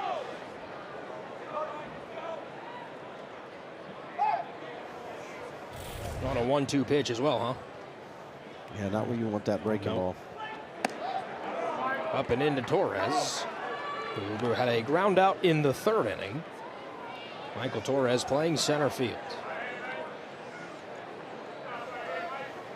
If you're Florida State and you can save as much of the bullpen tonight, find a way to clinch the series, as that one's fouled back. And having a rested, fresh bullpen for tomorrow, you talk about a sweep that could be pretty loud, and the opportunity against a rival in the final weekends of the regular season. Well, and you got a Chris Kinnear who threw last night and only threw 29 pitches, I believe. He's actually up tonight, so if you can not have to use him tonight, then you get him tomorrow. It'll be big. Michael, you played the game. When your team has the ability to pitch the way Link Jarrett and Mike Capozzi's staff does, how much does that help your ball club? Not just stay in games, but really limit the runs. It's when you can pitch and play defense, and you know that's the staple of Link's teams. And then he throws in some of the situational hitting that we've been able to get done. Because people talk about what a guru Link is, especially on the infield. But if you go watch his hit, he'll teach hitting in zones and outer halves and when to attack and when to not. That's something that's just so impressive. Chopper up the middle. That's a tough play for McCulley. It's going to skip into center field, down to third. Goes Milano. Yeah, that's a really, really tough play right there. If you can't get that big hop, the first one, when that thing comes off that turf, it's spinning and kicking so fast. You see right here, because that's coming off turf, then it hits regular dirt. That's just a tough play. I think you'd like to have seen McCulley just to body that up so you could keep the runner at second base there. That's an error on McCulley. That's actually the first error, as that one, strike one to Ogden. It's the first error McCulley's made at second base all season. That tells you how good he's been playing there defensively for sure. So now Miami trying to climb back into it, top of their order. Ogden, screamer foul. It's 0-2.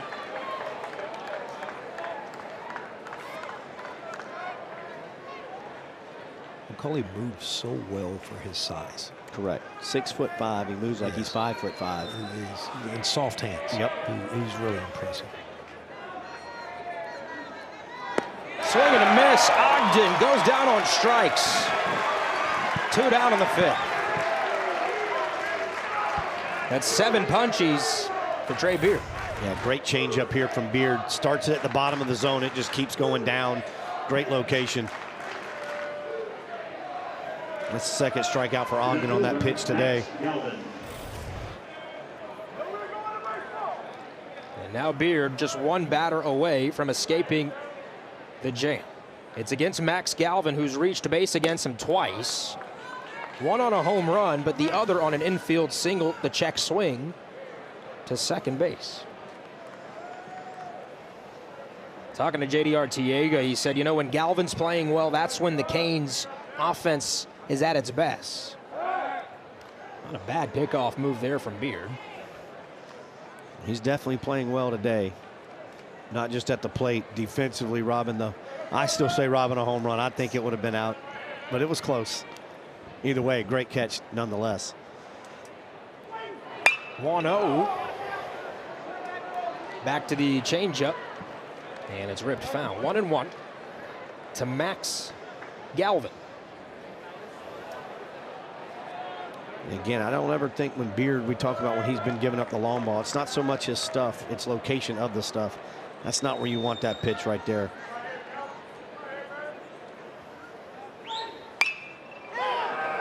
Skied to right. Delamalier measuring, and he squeezes. Nice job from Trey Beard. Michael Alford, you are the man. We appreciate you joining us in the booth. Thank you very much for coming in. We appreciate it. Yes, sir. Noles lead 6-1 as we move to the bottom of the 5th at Hauser.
Back here in Tallahassee, Noles lead 6-1 down to the fields to Emily Peters.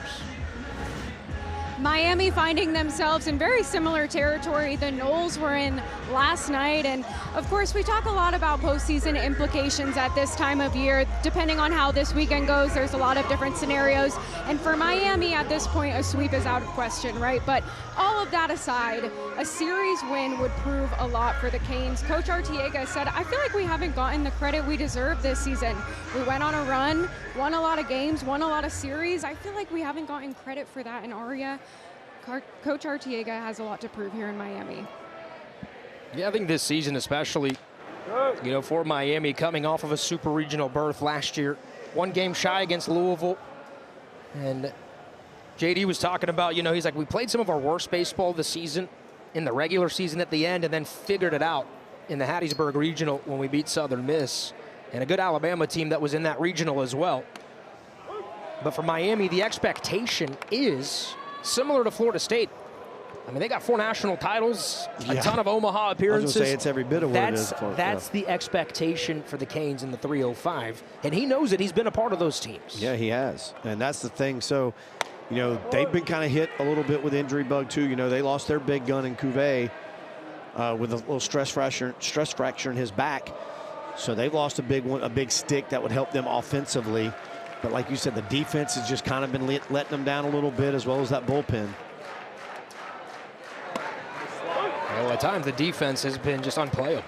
You can't field 950 anything as a power 4 and be last in the power 4 in defense, and it's just let the Canes down throughout the year, despite having one of the best offenses in the ACC. Slow roller, it's going to test Sheehan on the run. Nope, Stutcher beats it out.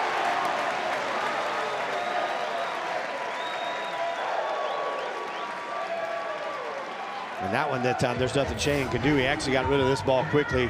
Stutcher just moves too well.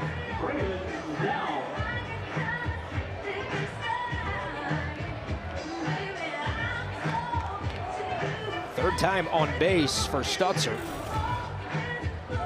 But it's his first hit of the game to lead off the 5th for the Noles. Florida State center fielder Braden Dowd. Runner going. High pitch. Alvarez throw down. It's an absolute rope. And that takes care of Stutzer.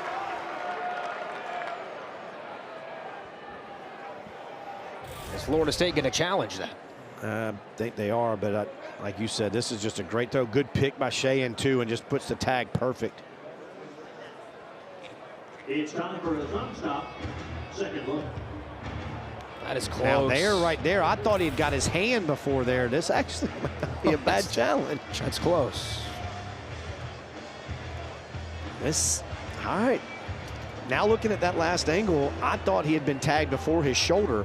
If he doesn't tag him till the shoulder, this is going to be close. But see right here.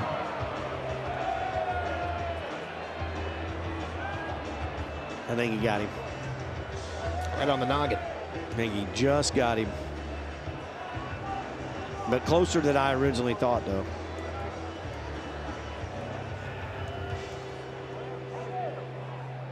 Here's a good angle. It's a terrific throw from Alvarez. Yeah. Now there it look. I mean, because his hand's way back here. I don't. This one may take a while. Boy, that is close. Yeah, because I'm looking. That's our best look. Yeah, and his. Yeah, right. Look at the left hand. It's already on the bag. Yeah, that. Wow. Always go back to what we talk about, though, Arya. Oh, there they come. All right, so calling the fields out. Here they come back out of the dugout. After review, the call on the field is confirmed. The runner is out. Florida State has one challenge remaining. So they go with confirmed. And Stutzer thrown out. Nice. It's confirmed, mean no doubt. Yes, it means we're doubling down. I don't think they should have said that. One down in the inning, regardless. And now the bases are clear.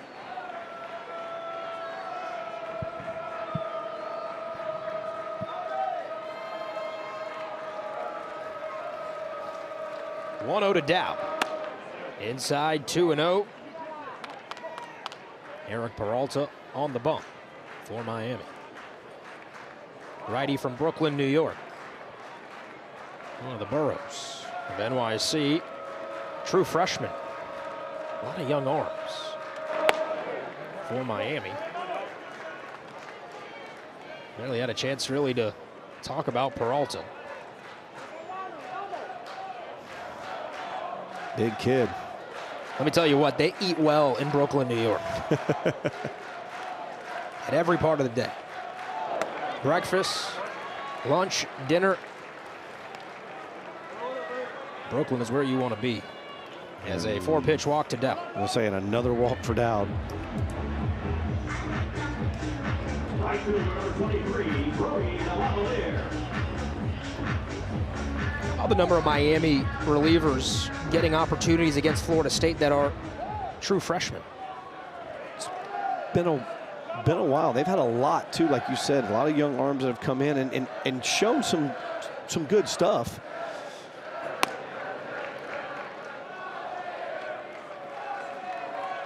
I know back when I played, they had a couple of freshmen. Every year they'd have at least one that would come in that would be dominant.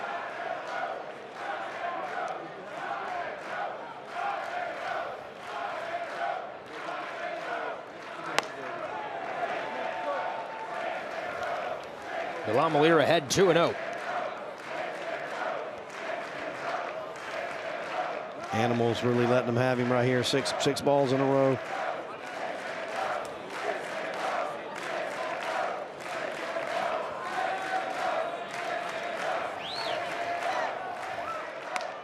There's a strike. Trying to throw back to first behind Down. He's in there safely. Really like what I've seen from Alvarez this weekend. Both behind the dish and at the plate offensively. He's got a chance. Yeah, I agree. Hitters count. Took a fastball. Strike 2.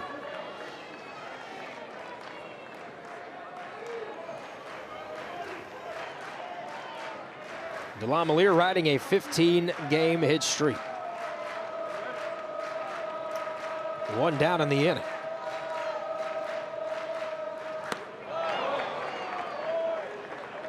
And he goes down on strikes. Yeah, another strikeout for Peralta here on this breaking ball.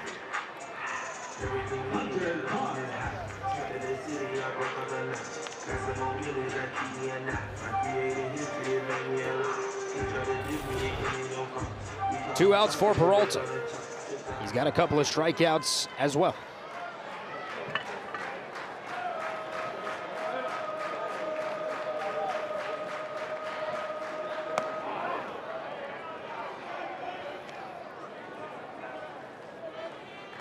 Ball 1 to Carnes.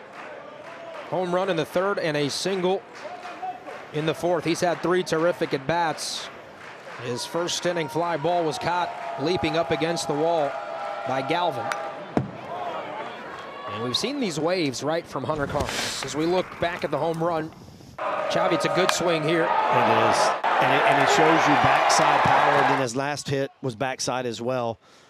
But it's like you said, you see the waves with him. And, man, when he gets on them, jump on board. There's a lot of talent in the stick.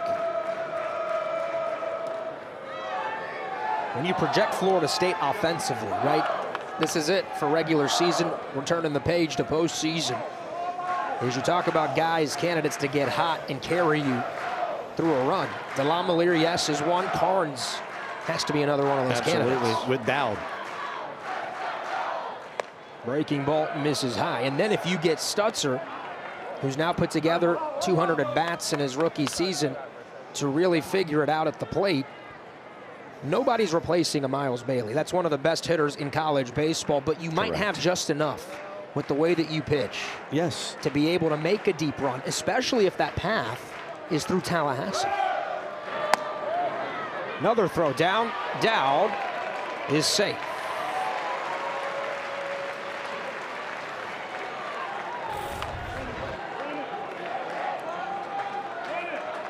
Good slide here from Dowd. He had a good jump.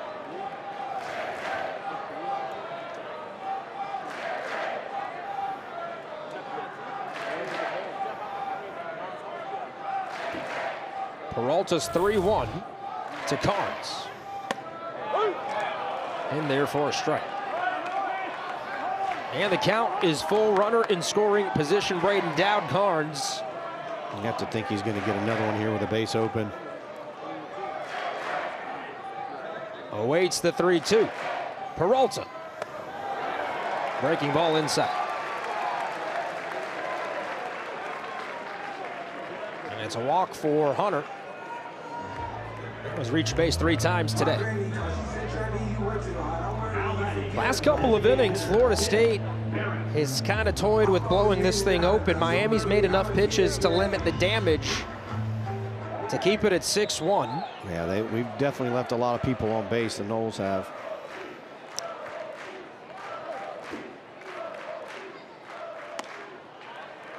First pitch outside to Ben Barrett. Noles have left 9 runners on base through 4 innings. Boy, that is a ton. 1-0.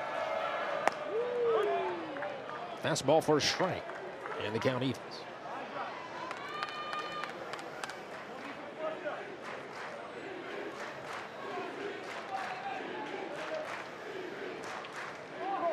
Good shot of the scoreboard there in the line. Another throw back to first. Ooh. Carnes just dove in safely. It was close. They got Alvarez liking to show that arm off.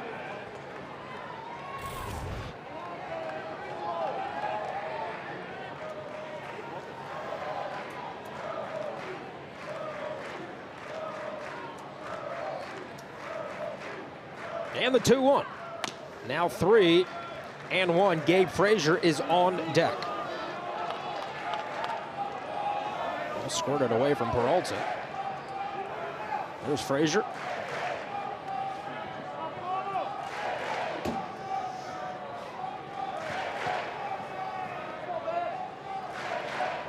Hitters count for Barrett.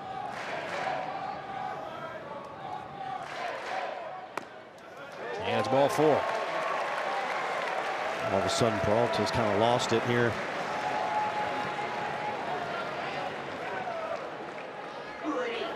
Seven walks for Miami pitching. 3rd for Peralta. 3rd straight inning for Florida State with the bases loaded.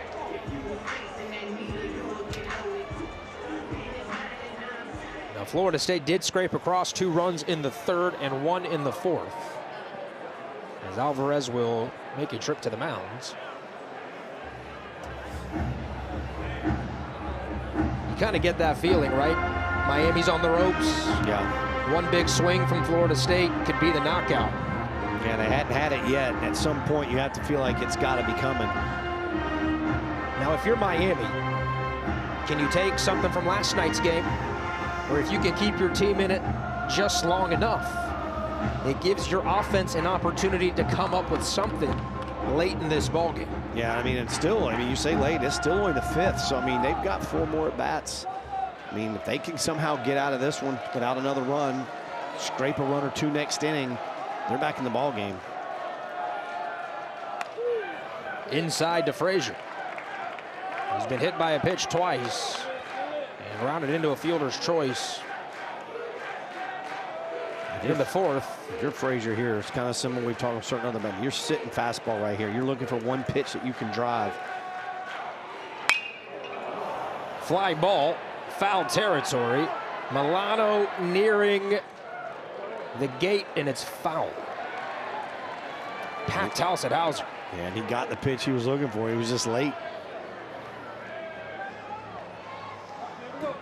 I think that's a problem sometimes with some hitters too. When you know what you're looking for, you gear up for it, you tense up a little bit, and you actually, your bat speed's a little bit slower than when if you're just relaxed and be smooth up there, catch that thing out front.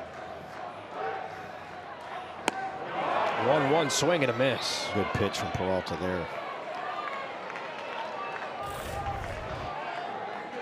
The location of this breaking ball, just diving down. Almost looked more like a changeup than it did breaking ball. 1-2.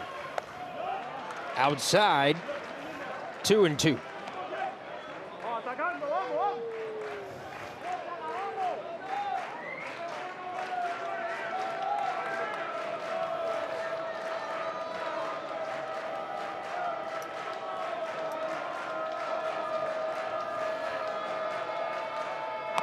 Now the count is full. Run back to that changeup. Yep. And now there's nowhere to put Frazier. And again, Frazier's seen 2 of them way out of the zone right here. Don't try to do too much. Full count, Peralta. Pop Frazier up. Shallow left field. Galvin underneath it, and he squeezes. Florida State strands another 3. They've left 12 men on base through just 5 innings. They do lead 6-1. Beard back on the bump in the 6th when we come back.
First inning, Canes off to a good start. It was Galvin leaving the yard, 2nd homer of the year, but then Florida State returns the favor with a 3 spot in the 2nd. Sac fly to bring home Frazier. And then Cal Fisher delivers an RBI. Later in the inning, Braden down. So the Noles stringing some at-bats together. And then the third inning, Chavi. How about Hunter Karns? Second backside homer of the weekend. Yeah, and he's just swinging a hot bat right now. He's been great all game. He has been all weekend.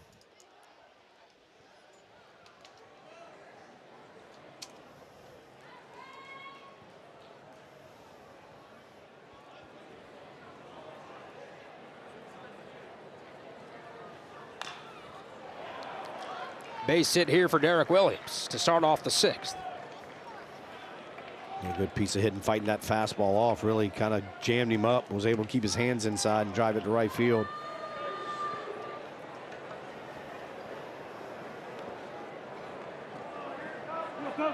That's the 4th hit for Miami off Beard.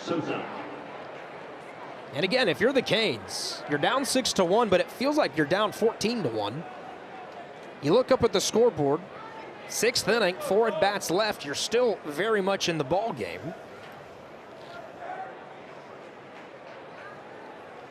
As that one fouled away, this is a pivotal inning for Beard and for the Canes. They saw the Noles slowly work their way back into it last night. Now that happened a little bit later in the ball game. That started in the 8th inning, so you have even more time. But this is the 3rd time through against Beard. And Beard would really like to get a ground ball right here. If you're Miami, you should be able to have a pretty good book on it. As Sosa, comfortable with that swing there, just hooked it foul. It's been a tough day so far for Sosa against Beard. He struck out twice, looking in the 1st and swinging in the 4th.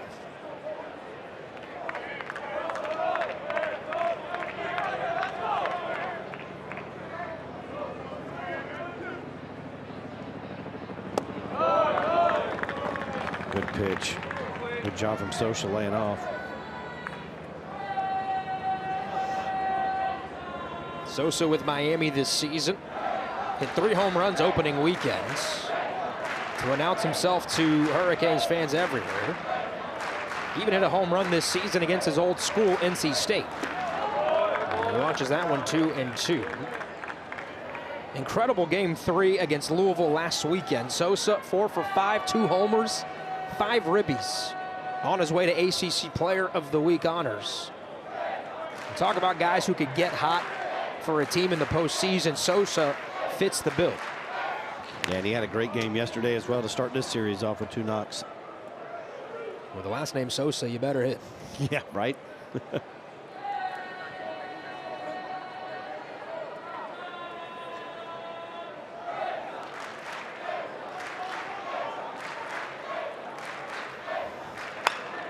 Rips it, foul out in front. Beard trying to put away Sosa for the first out of the 6th. Now Beard worked into the 6th inning last weekend at Clemson, but that's been a storyline for Trey as Batgirl retrieves the ball. Can Trey Beard get you through 6 complete if you're Florida State? Strike 3. He's got the hat trick on Sosa. There's that cutter right there, that power cutter from him. He's been throwing it, like I said, more than he's ever thrown it in this game. Great spot, top of the zone. Freezes Sosa up. He thought it was up. Borderline pitch, but too good to take with 2.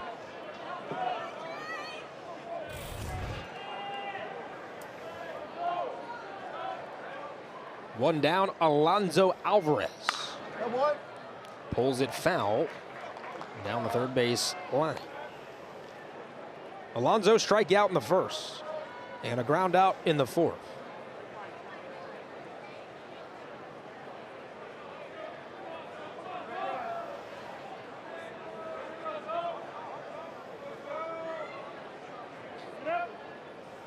Big breath from Beard. Lifted. Center field, Dowd has it measured and squeezes for the 2nd out.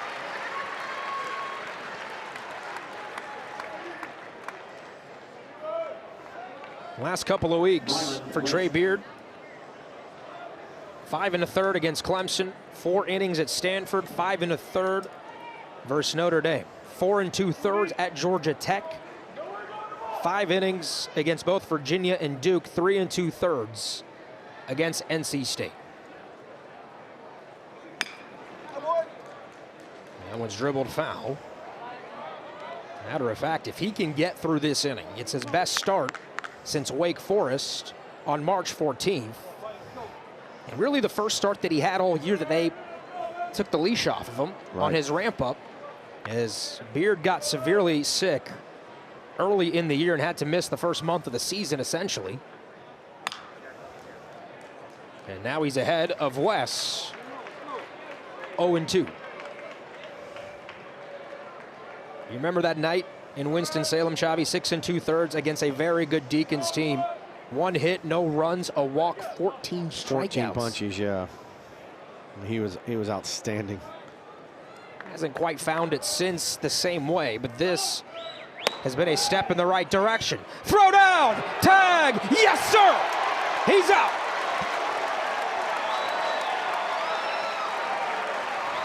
And Trey Beard won't need to finish the AB with Brylan West. How about Carnes? Frozen rope and a good tag. Great job too right here by McCulley, picking this and coming straight down with the tag.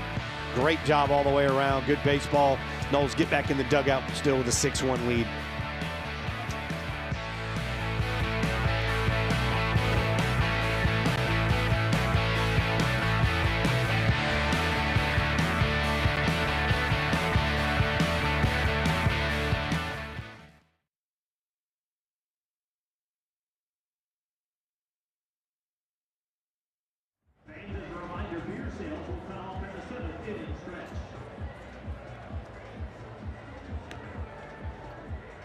The Florida Department of Transportation reminds you that fans don't let fans drive drunk.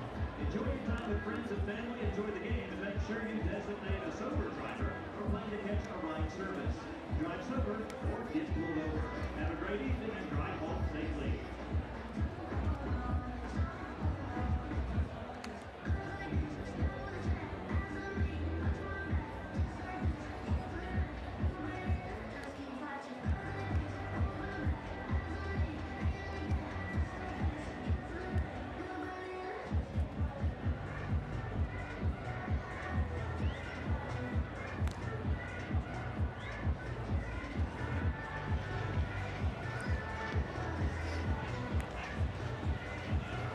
New pitcher for Miami.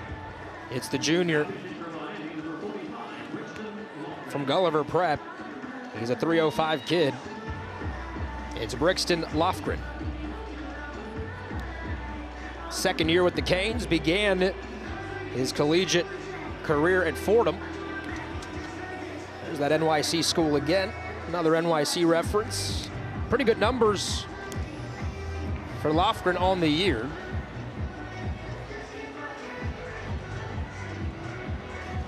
Well, actually, I think that graphic was not correct. Lofgren's numbers, 6.57 ERA in 12 innings. 4 walks, 13 strikeouts, so I take that back. 17th appearance. 4 walks only, though, in 12 and the third innings, 13 strikeouts, so the stuff is good. Yep, he's just been hit a little bit. He's been hit a little bit.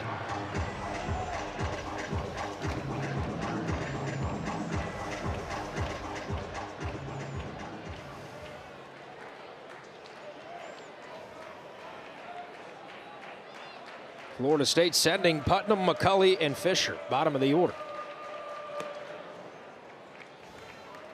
Seminole team that's left 9 men on base in the last 3 frames and 12 on the game overall. Still do lead 6-1.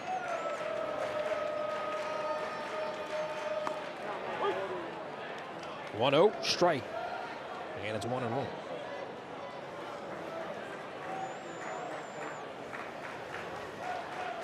Twelve men left on base for the Noles. Miami's been able to make a pitch here and there to limit damage. Yep. And a bullpen for the Canes, not their strong suit.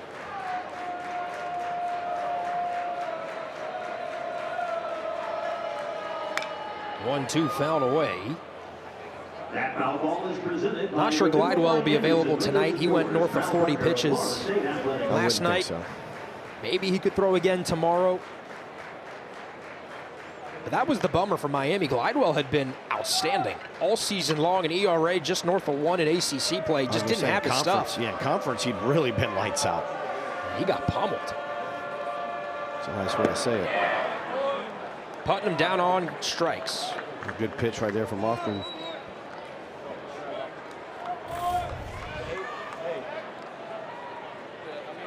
Looks like a split finger.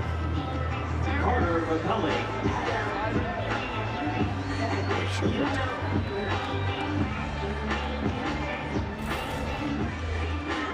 And again, I got to give credit where it's due. Canes Research, his account on X, Glidewell had only allowed 1 home run as a reliever all season prior to last night, where he gave up 3 of them. And it was only the second blown 9th inning lead of the year for the Canes, Yeah, who had only lost 3 times leading after the 7th inning all season. And the other time being against against Boston College in 11 innings back on March 6th. It's a Miami team that's won 6 ACC series, has 35 overall wins. It's a good record in ACC play, 15-13. So despite the issues, they've still found ways to come out on top. Now the offense, one of the best in the league. You've got a guy in Rob Evans that I think is as good as any pitcher in the ACC. Showed it last night. I'm with you on that one, too. He really impressed me last night. Really, really impressed me. He checks, did not go around on the appeal. Yeah, that was close. I'll tell you what, Lofgren's come in throwing that split finger change. It's been effective. Close. There's Rob Evans. Shout out to Mom Leisha Evans, who Emily mentioned last night, beat breast cancer. An inspiration for Rob.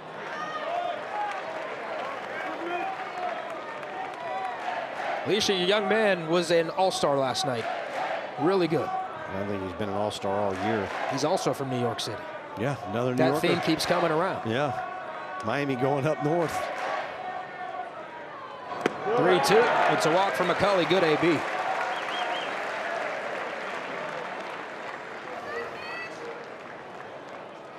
To be honest with you, Lofgren really hadn't thrown anything in the zone. He's gotten a lot of chase to get the strikes he's gotten. Number 4, Cal Fisher.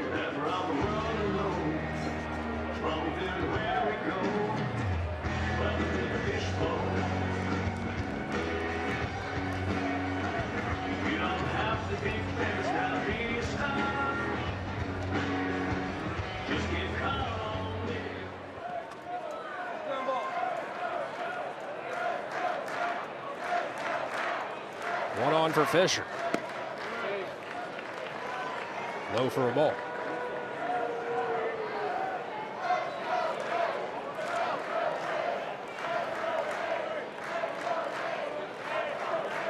Captain for Florida State, Fisher. 1 for 3 with an RBI single. Runner going. Swing and a miss. Throw is off the mark as McCulley takes second on the stolen base. He's now 3 for 3 this season. I think this was a hit and run here. Look at the swing from Fish.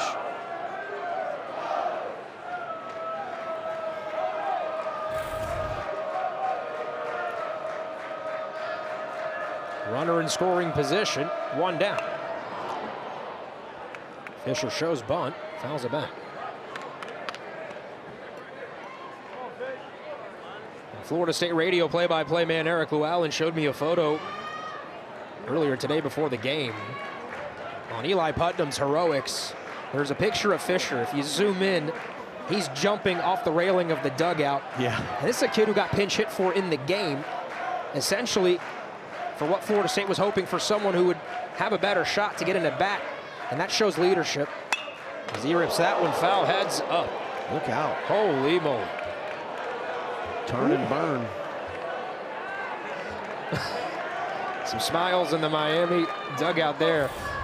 Yeah, this is right over their heads. Wow. Okay. That could have hurt somebody serious. Glad everybody's okay. Yep. But the leadership from Fisher that he's shown in that clubhouse, who loves him, as he stays alive there. He's the epitome of what this Florida State team needs, especially right now when you talk about not having Miles Bailey and the trauma that the group has already gone through together. That connective tissue and that glue. There's your picture. There's the photo. And that's him right there. And you love it, too, because he's the epitome of team player, because that's exactly what he is. Shout out Emily on her phone. Talk about good teammates. Emily Peters down there, Yeah. sideline reporter. Able to show the picture. She had it. That's connective tissue. Talk about, Yep. there she is. Hello, Emily. Yep. That's the glue that holds us together. 1-2 pitch coming to Fisher. All right, another runner in scoring position for Florida State.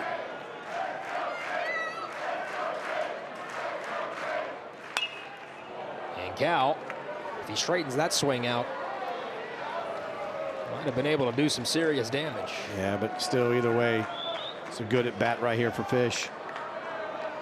It's been tough for Cal, right? He hit .303 1 year ago with 8 home runs, 37 RBIs, 11 doubles. He had 19 extra base hits. And his junior year statistically hasn't been there for him. 1-2, misses low.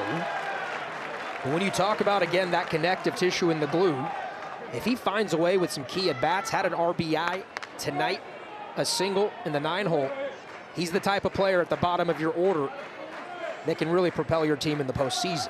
Yeah, and turns that lineup back around. And again, what he brings to the team in the dugout, clubhouse, and on the field defensively at third. He's keeping Miami's dugout on their toes. That's for sure.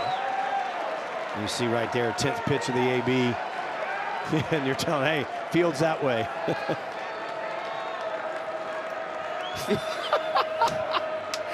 That is awesome. That was awesome. Sebastian Santos Olsen. Yeah, Olsen right there, Santos Olsen.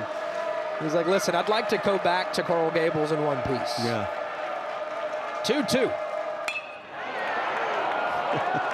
Well, Sebastian, that was further away from your dugout. Now they're still saying that way. That way.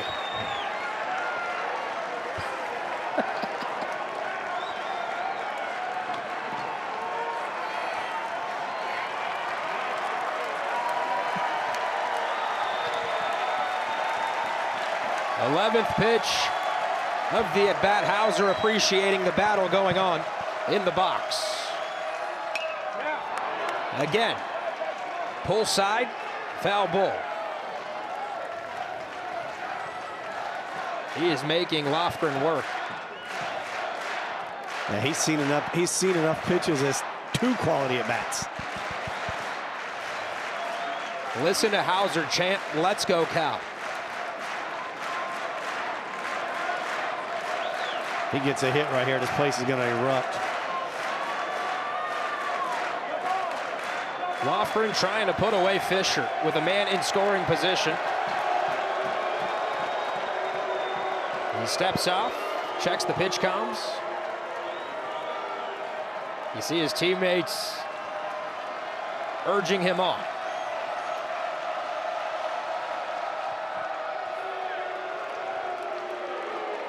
Miami trying to find a way to sneak in out behind McCulley. He's in there safe.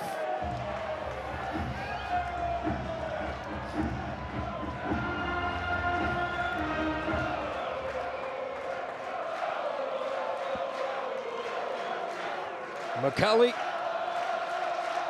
begins his lead at second base. And Fisher staying alive. Let's have a 13th pitch of an at-bat. I mean, this is the type of AB that Link Jarrett wants to see from his group. Yeah, like I said, he gets a hit here. Look at the smile on Link's face. Pitch 13 from Lofgren. Popped him up. Shallow right field. It's drifting foul. It will fall. And the fans erupt. Let's do it again. Yeah. I almost think they're going to get a bigger kick and him just keep fouling it off.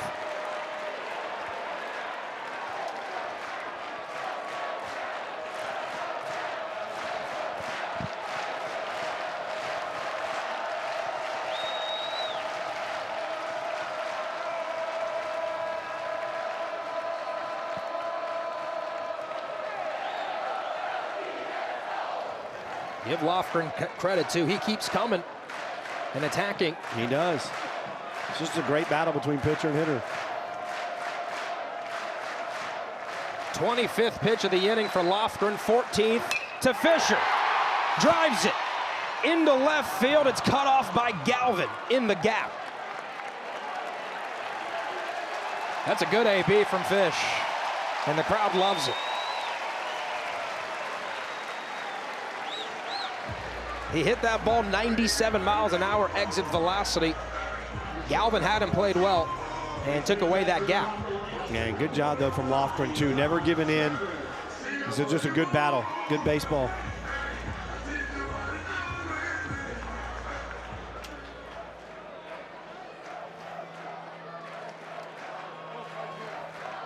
Now Stutzer. Foul ball. And it's 0-1.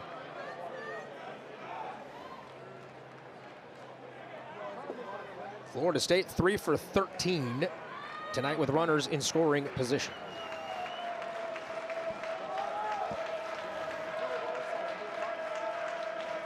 Can Stutzer reverse that trend? Off the fist. No, he cannot. And again, Miami finding a way to escape a big inning from Florida State. We go to the 7th. It's 6-1. Seminoles here in game 2 of the series.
Trey Beard, this is what you want to see if you're a Seminole. 6 quality innings. He was strong. He's got a quality start. Chavi, what stood out? Everything. After that first inning, he dialed it in. Looked like the Trey Beard that you'd think you'd see Trey Beard all season. Change up, but he added that cutter, and it was really effective today. Just a great performance from Trey Beard. That's his best start in 2 months. Since March 14th, when he was on the road at Wake Forest. His day is done. 6 innings, 1 earned run, a walk, 8 strikeouts. And as we get to the postseason after this weekend, that is a terrific sign for the Noles, who you know what you're going to get from Wes Mendez, and now it's upside from guys like Beard and Moore. What about a guy like Brody Purcell? I mean, if he comes and does what he did off Clemson, that last outing at Clemson, that 94, touching 95, fastball was really, really good.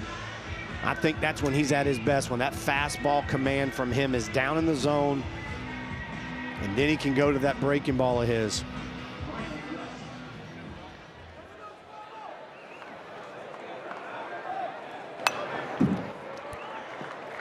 It's a Seminole team that with last night's victory clinched a top 4 seed. next week in the ACC tournament in Charlotte. That's huge. They'll either play on Thursday or Friday. And so Link Jarrett and the Noles will have an advantage over the team that they'll play, and that allows them to set up their rotation for the postseason. The Noles could get as high as the 3rd seed in the tournament. As Purcell, a couple of strikes to start off to West. That one high.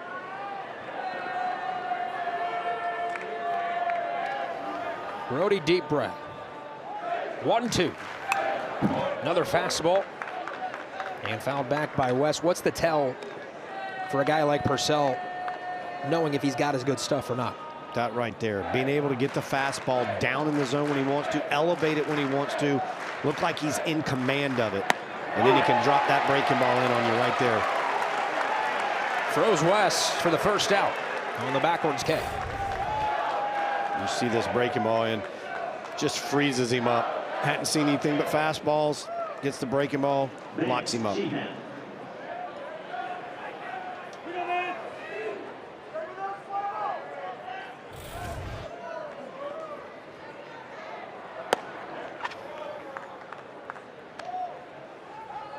Pitch is high to Vance Shane, a shortstop for Miami. Couple of errors tonight defensively. There's that good fastball. When his fastball's going right, what's it doing in the zone? Exploding through it at the end, but he's getting that good vert. That one was 24 right there. But you just see it, the carry on his fastball. It almost looks like he gets an extra gear right when he gets to the plate. And usually that when he's got that, it's going to be in that 93, 94 range, touching 5.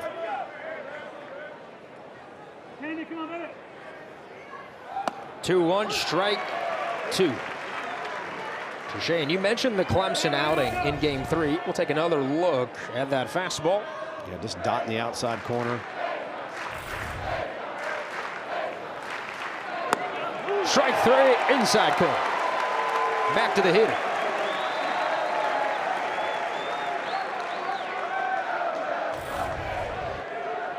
Watch this fastball right here. Not a great job there by Carnes getting that ball, but where it crosses the plate, it kind of just ran in on Carnesy a little bit. Not able to get around it like he would have liked. A great spot and good location from Purcell. 2 quick outs for Purcell as he works against Milano. Starts him off with a ball. You mentioned that Clemson game 3, an inning in a third, a walk and 3 strikeouts to get the save. His last 4 outings have been pretty good. And it's because of the life of that fastball that he's been able to find the commands. He had that 1 inning against Clemson 2 nights before where he had the walk and they quickly pulled him.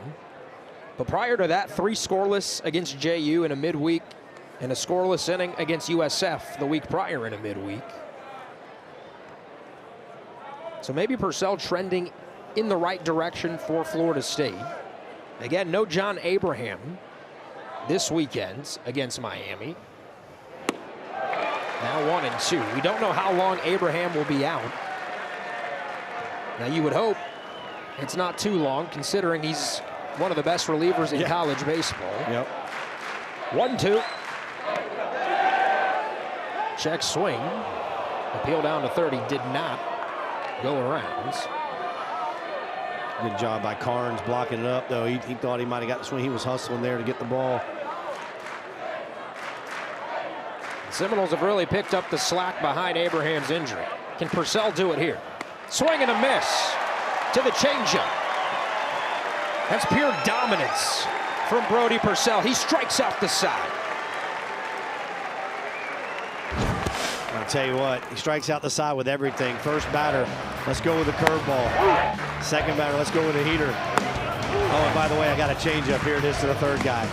Great job by Purcell. Punching out the side, getting the Noles back in the dugout with a 6-1 lead.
6-1. Florida State leads Miami as we begin the bottom of the 7th. Hauser has stretched. They are ready to go for the final few innings of game 2. Noles looking to lock down another series. We've got 7 ACC series victories, looking for an 8th. Now the 7's the most since 2014. Gonna do some stats and some research on when's the last time Florida State had 8 ACC series victories? They're starting to go back. Yeah. One of my guesses would be the 2012 team that made Omaha. Another would be the 2008 team with Buster Posey in that lineup. I would have to definitely say 8 did it, but 12 maybe as well. But 8 for sure, I would say did it. See the Noles close it out in the final 3 innings. I'll have that answer for you tomorrow. Dowd, DeLamielleure, and Carnes. Due up in the 7th, and Braden starts it off with a 4-pitch walk. Again, another one. They're in Estes as well. Got Abraham and Estes there just cheering on another walk for him. They're just vibes, guys.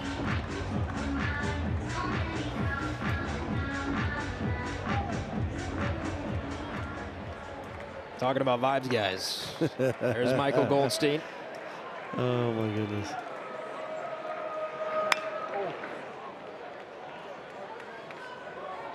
DeLamielleure still in search of a base hit to extend the hitting streak. He's 0 for 4, did reach base on an error.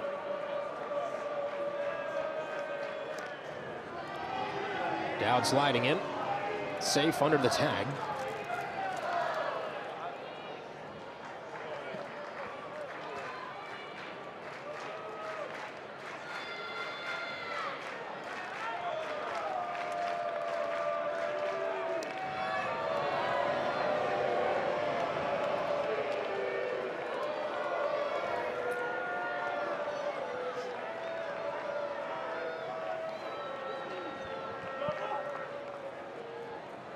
A couple of checks over to first.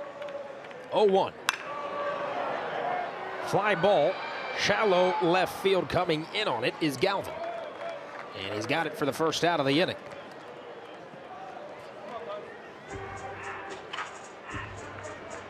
Starting catcher number 25, Hunter Carnes.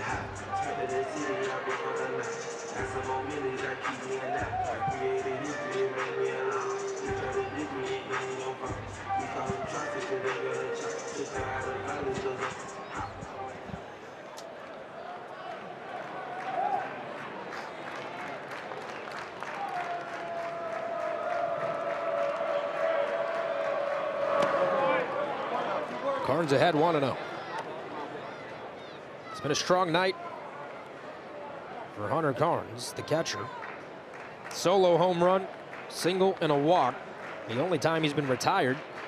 Max Galvin leaped up against the wall in left center to rob extra bases and perhaps a home run. Ends up down there. Got glass and some netting.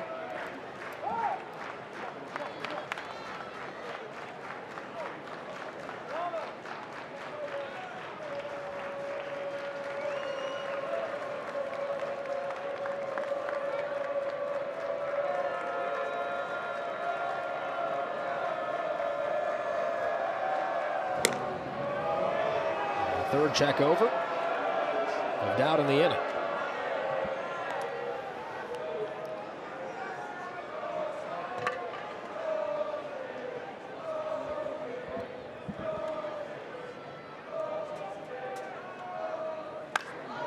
To the plate, and Carnes sends it into the trees out behind the plaza. Tell you what, when these guys do foul it off on Lofgren, they're pulling it hard. Steady diet of splitties and breaking balls.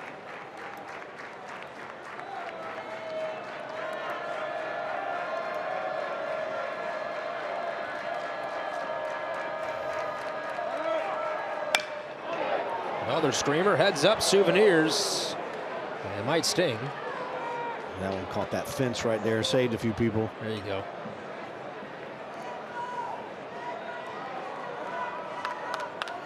Kiddo scouting the area out.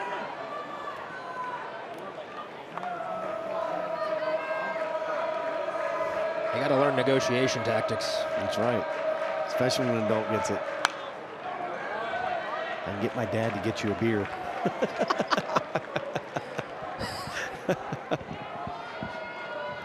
I think that kid might be more interested in Dippin' Dots. No, I said no. I'm saying if a grown man got the I'm ball. saying the kid's like, what do you want me? What are you looking at me for?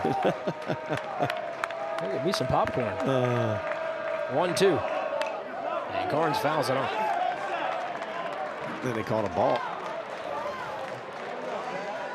They did indeed call a balk on Lofgren, so down to second goes Dow. Yeah, he just never came set.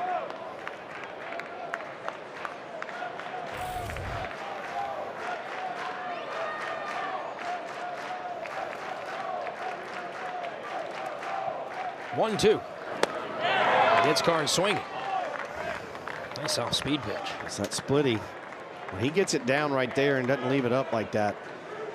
Good late life, good movement. You see this pitch right here, almost like a screwball. I'm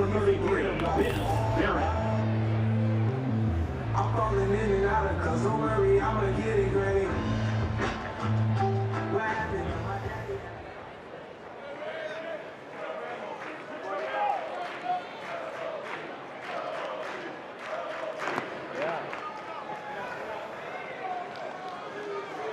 Ben Barrett's been on base twice. He's got Dowd in scoring position on your screen.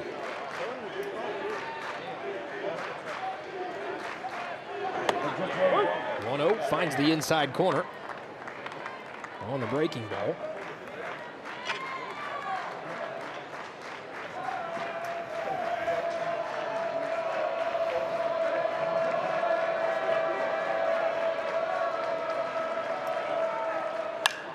Barrett lifts it to right field. Williams up against the wall, makes a leaping grab. Could have been extra bases, but the Miami outfield defense has made some spectacular plays. We take another look. Yeah, Barrett, great job going the other way. 101 off the bat here, but great catch by Williams up against the wall. Saving some more runs. And the Noles leaving more guys on base.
There's Vice President Alford. Pedro Grifol in the house as well, great Seminole. And Rex Buckner, one of Michael Alford's good buddies, all-time extra base hits leader at Mississippi State. There you go. There you go. Here's the shout out. Guys look good down there. We're hoping to see Florida State finish this one out against Miami. Noles need 6 outs to secure a series victory. The offense has been decent today, opportunistic, has taken advantage of Miami's infield defense, but they've left 14 men on base, which has made a game that feels like it's a far larger lead for the Noles at just 6-1.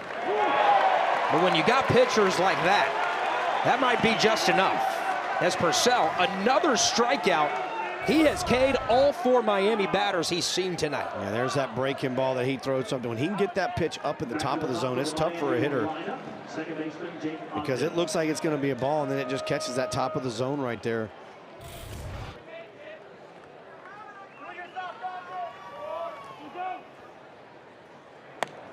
You know, Rex Buckner in the house. Mississippi State looks pretty good this year. They look really The good. Dogs are for real. Yeah. Coach O'Connor's first year. Done a good job. I mean, they could get a national seed.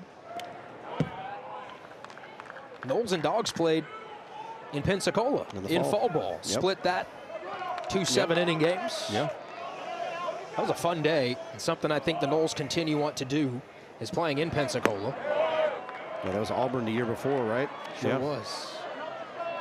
So the Noles have played, I think Mississippi State will get a national seed. If not, they'll at least be a top 16. Yep, there's Very close. It's going to be a battle, but the Noles have played, to my point, 2 excellent teams back-to-back years out there in fall ball. yeah, because Auburn's right there too, even this year for Auburn. Yep. And last year, Coastal beat Auburn, if you remember, out in the Super Regional. But Auburn was the higher seed as a walk. Here to Ogden. First base runner issued by Purcell tonight.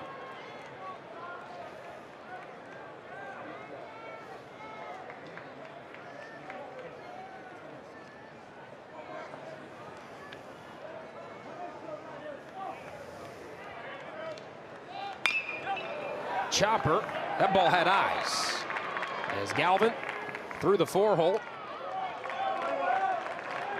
And now the Canes working with something in the 8th. This was the inning last night. Florida State found some life against Miami. Right fielder Garrett Williams. And Galvin with another hit.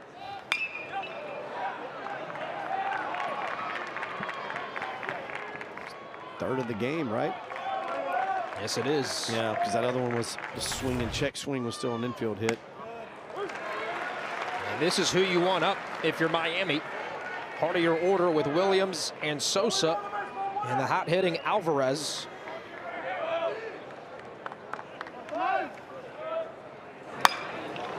Oh, 1 protective swing. Yep. And it's 0-2.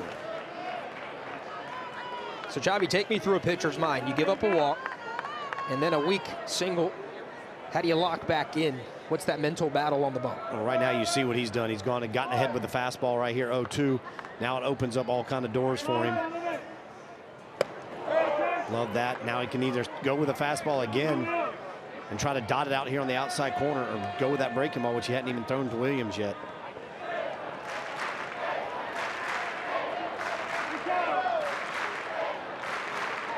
One-two pitch.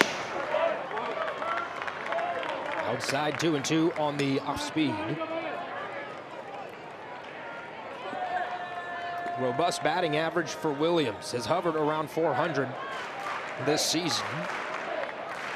6th in the ACC in batting average coming into the weekend. Foul back towards us. Glad the screen is there. I thought you had that. I always have it about 80% of the way on its path, and then I chicken out. When it gets to you. Yeah, I'm good. Your bail. Yeah, I'm trying to win the war, not the battle. Oh, my goodness. I gotta live to fight another day. 2-2. In on the hands. Putnam into foul territory, makes the grab. And he hurries the ball back into the cutoff. That's a big out for Purcell. Yeah, really good pitch there, too. Buried that fastball in, got it on his hands. Putnam making a good play over there in foul territory. first baseman Alex Sosa.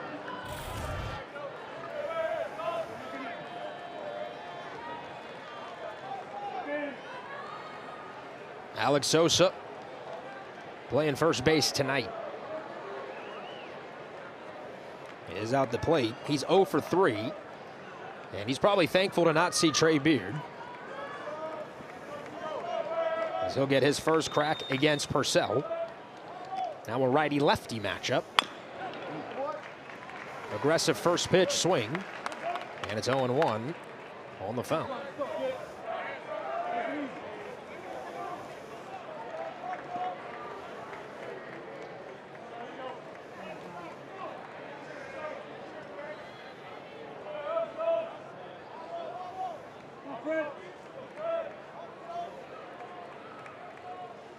Swing and a miss on the 0-1.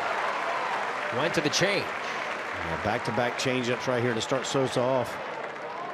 See if he triples it up, if he climbs the ladder right here with a fastball. What would you want? I want elevated, and not too high either. I want right about mid-chest. Right at the ladders. But he went back to the change. He tripled it up. And he strikes out Sosa, who has K'd 4 times tonight, the golden sombrero. How about Brody Purcell?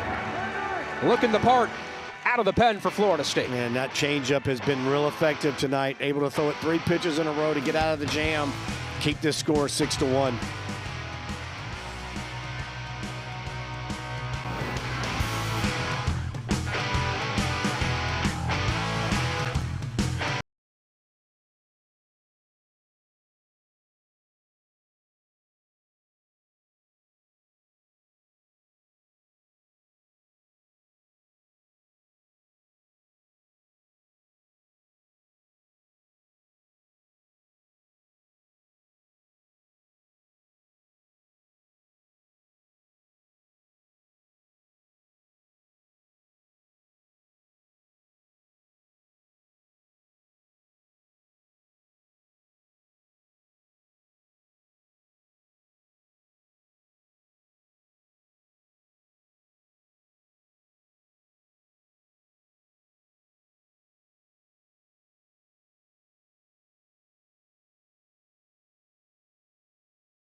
Firefighters watching just beyond the away bullpen where Miami's guys warming up. If they were sitting there last night, they would have had the best view of Eli Putnam's home run.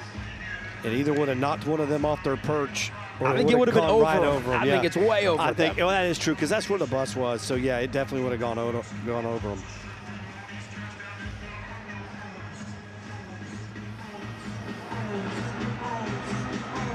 Miami going to Frank Menendez, the junior. Hometown Miami, Florida kid, 6'1", 230. Only his 7th appearance of the year. And the numbers don't tell all the story on Menendez, who began his career for Kevin O'Sullivan as a Florida Gator. Battled multiple injuries in his time in Gainesville and has still not fully gotten all the way back. So an opportunity here against a former rival, yeah, but now a current rival. Yeah. If that even makes sense. Still staying in the mix of people not liking each other.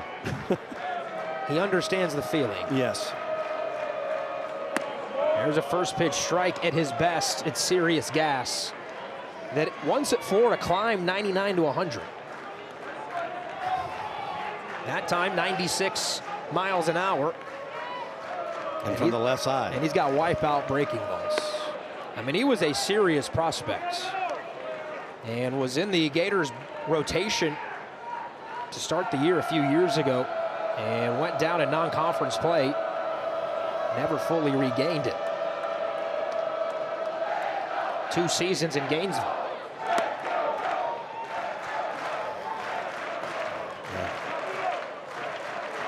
Freshman year with the Gators, 17 appearances out of the bullpen. And then 5 appearances before season-ending arm injury in 2025.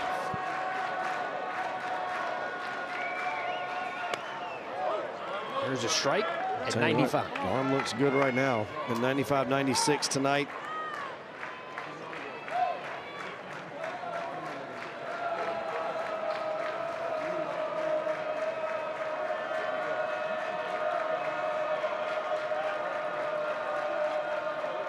Time called by Frazier. He'll be followed by Putnam and McCulley.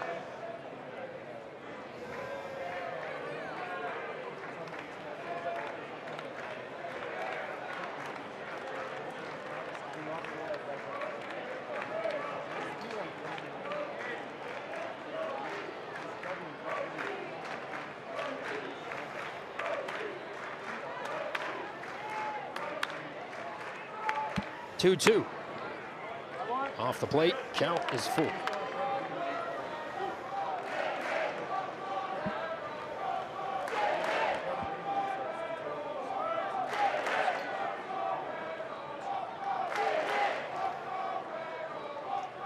Menendez to the plate. Slow chopper. That's going to get through. Frazier wants second base. Tag applied, and he's out. Tried to get greedy.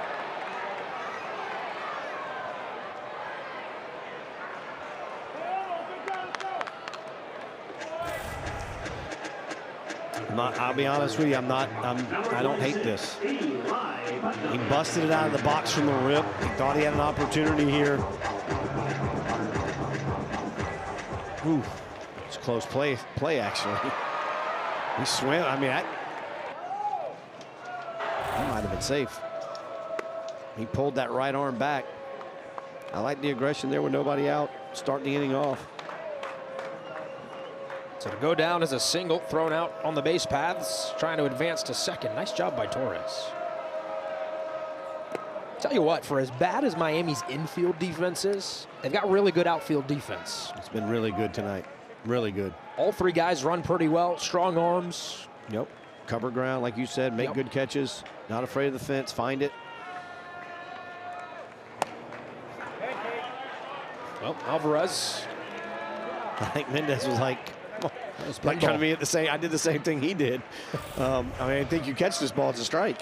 It's right there. Yeah. That's a strike.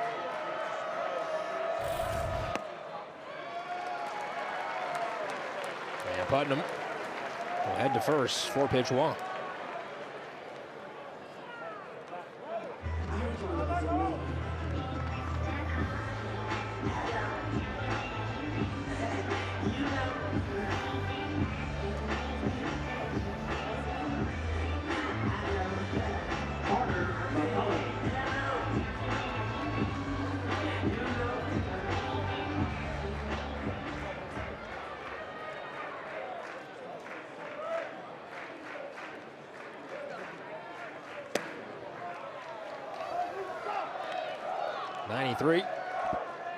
At the ankles. And it's 1-0 to McCulley.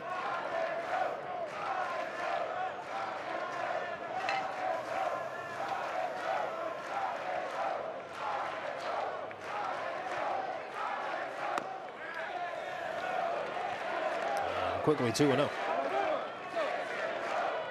6 balls in a row for Menendez. And the Animals and Hauser are letting him know.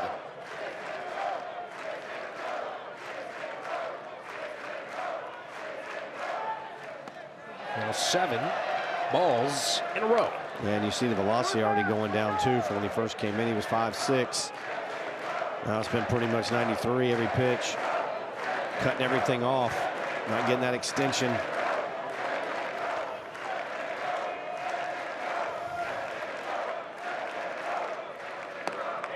There's the automatic.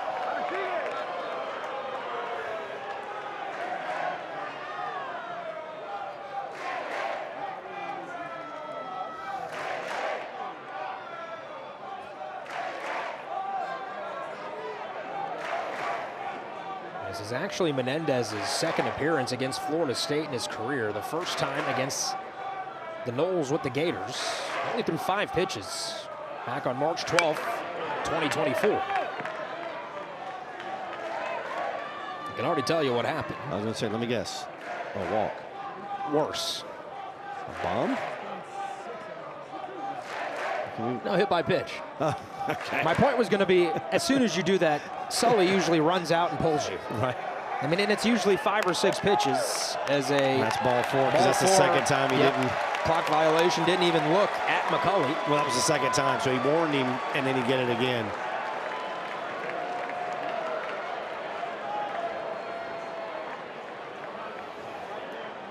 Now how big is Frazier getting thrown out at second base after the single? You'd have had bases loaded, nobody out. Yeah. It's been the theme tonight. Noles have gotten a lot of guys on base. Have left 14 on base. And you got 2 more now. You got 2 more now. Sunday against Clemson, a lot of guys were left on base in that one. Yep. Lee Jarrett felt like the offense had really taken major strides forward in the pitch-to-pitch and at-bat-to-at-bat progress that he was looking for. Now he wants to see his team finish off innings and string consecutively good at-bats together. So another chance in the bottom of the 8th. You get the feeling one big hit kind of puts Miami away. Yep. And you've been close. Fish had a good swing. Barrett had one last inning.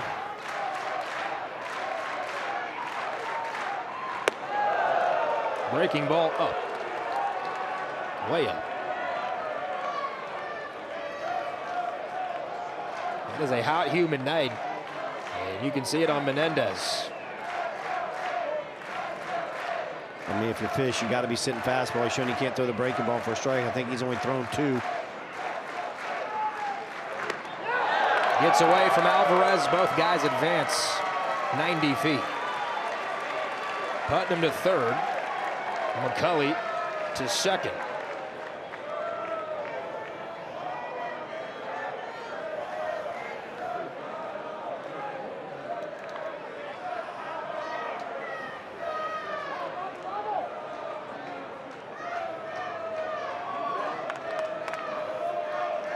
Canes bring the infield in.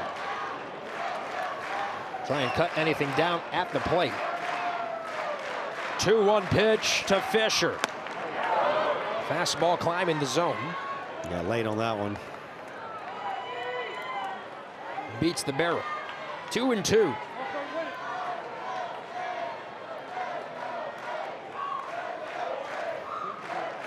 John Stutzer is on deck. Menendez, 2-2. Fastball, base hit. That's going to be the dagger. 2-run score. Cal Fisher ignites Hauser in the 8th.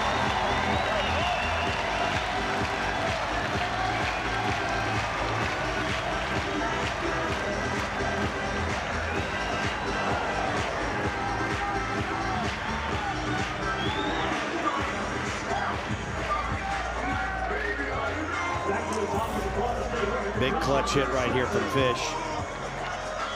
Talk about some of the things he needs to maybe help him open it up and break loose. That could be that thing for him right there. Second hit of the night.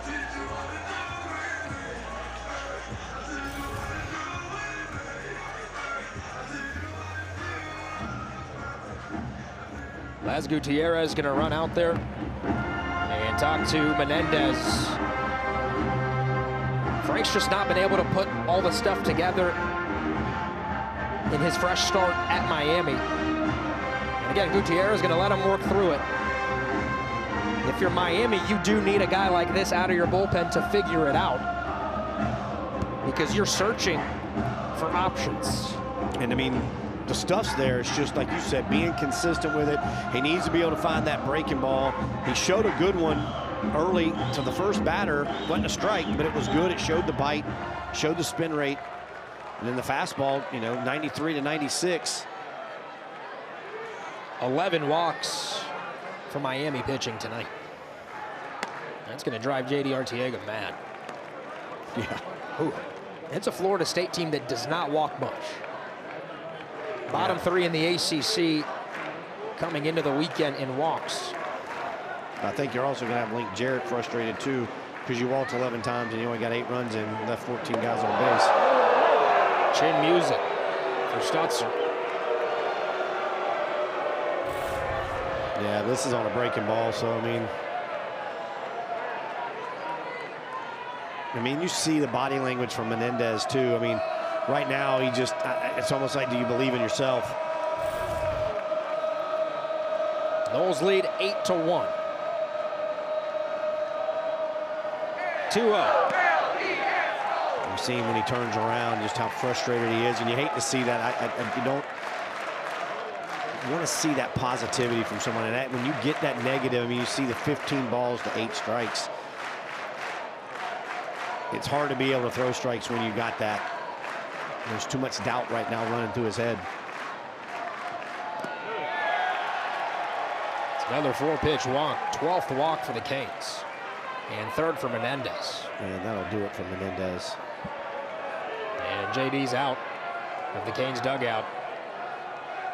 And again, just Frank's not been able to fully get all the way back to the form that he had when he was with the Gators. Yeah, like I said, you hate to see that. You want to see someone, especially with stuff like his, to be able to go out there and do what he used to do. And, you know, when you have injuries and things like that, it's just like,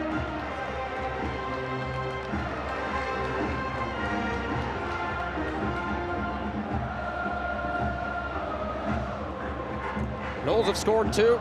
2 more men on base. 1 down in the 8th. As the war chant echoes at Hauser, will step aside. Seminoles up 7.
Not the weekend the Canes fans are looking for up here in Tallahassee. Laz Gutierrez and the Miami pitching staff, namely the bullpen, just hasn't had it. They'll go to Tate Darius, sophomore from Hamilton, New Jersey, 6'4", 196. Now Darius has some serious heat on the fastball. ERA of 9.50, a lot of walks in 18 innings, but the stuff is there. And he actually began the season in Miami's rotation.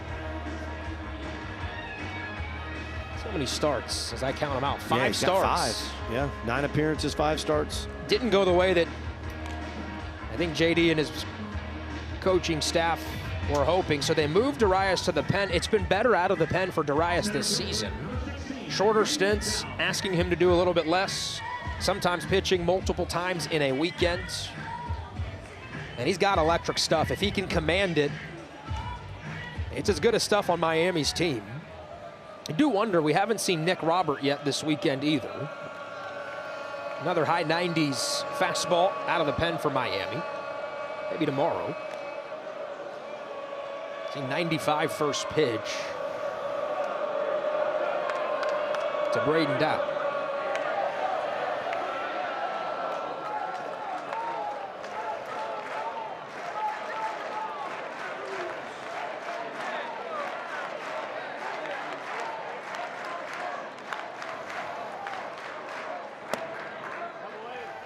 There's a 6.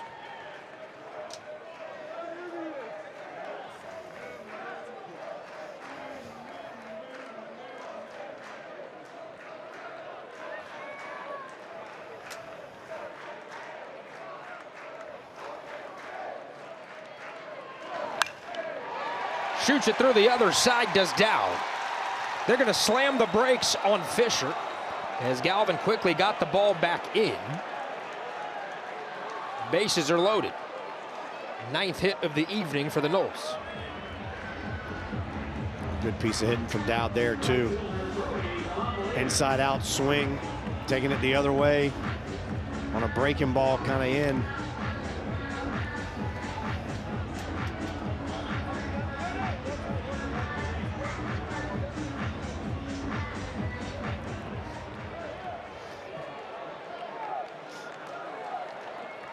Brody Delamelier is going to get another chance to extend that hitting streak. First pitch misses up. He's popped out, a fly out, reached base on an error, strikeout, fly out. His 6th at bat of the game. And last chance to extend the streak. 1-0 punches it foul. 1-1.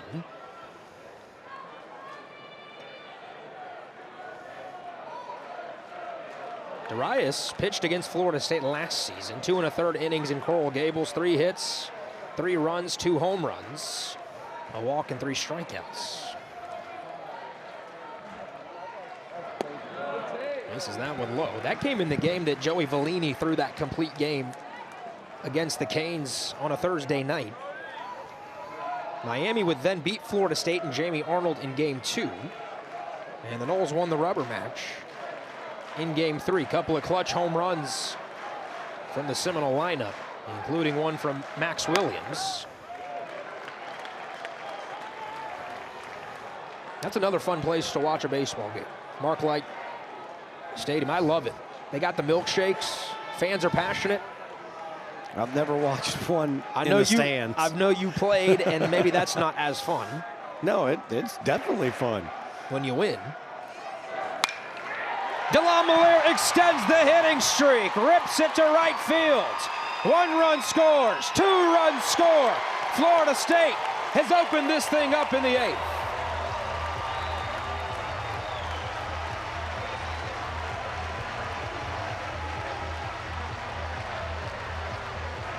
Well, Delamelier likes to take it down to the wire. 2 nights in a row now.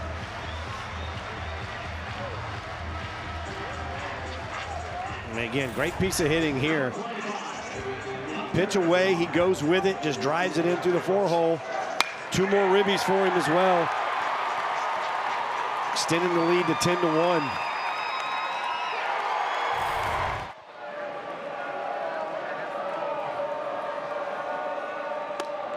Question is that in effect? Yes, Okay. in the ACC, the run rule is in effect. So Yep. Florida State 1 run away from another type of walk-off. Can Cards do it this time?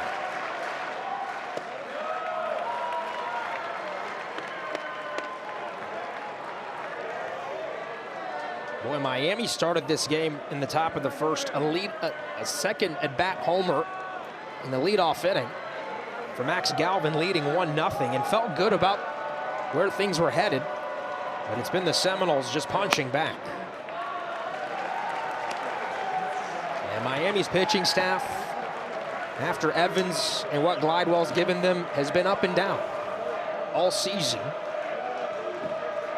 including from guys like Darius, who've been moved from the rotation to the pen. It's been an unstable year on the mound for the Canes. And now the bases are loaded as Florida State inches closer to the run rule walk-off.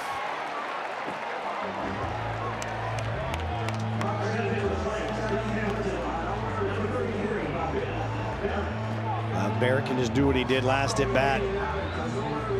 Be a sac fly. Miami going to play the infield in to just try and extend this game. See, the Canes have the force out at the plate on a ground ball.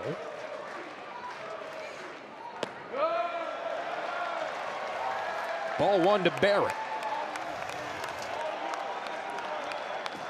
It's 5 in a row from Darius. Miami walked in the winning run last night. Will they do it again tonight? There's a strike at 95.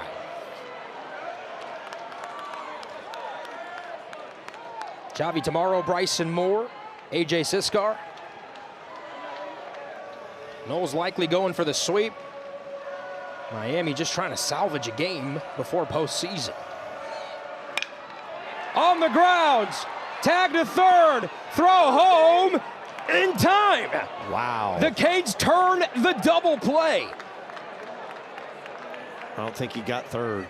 Did he tag third base? It looked like he stepped on the third base bag. Did it not, Milano? It did look like it, but I Let's guess see not. here. But this play right here by Milano, I think he missed it. He missed the third base bag, so But the I mean, force out is in. Great throw, great play.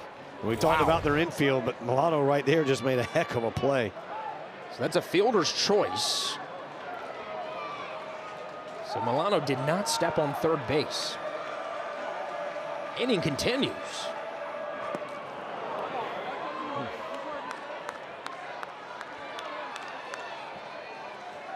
Strike one to Frazier as he comes up empty. If the Canes can push it to the ninth, they'll have Alvarez, West, and Sheehan. 5, 6, and 7 due up. Florida State has batted around in the 8th inning.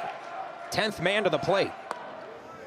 Frazier started this inning off with the single, getting thrown out at second. So there's a chance he could be the first and the third out of the inning. Felt like it happened yesterday. Yeah. At this point.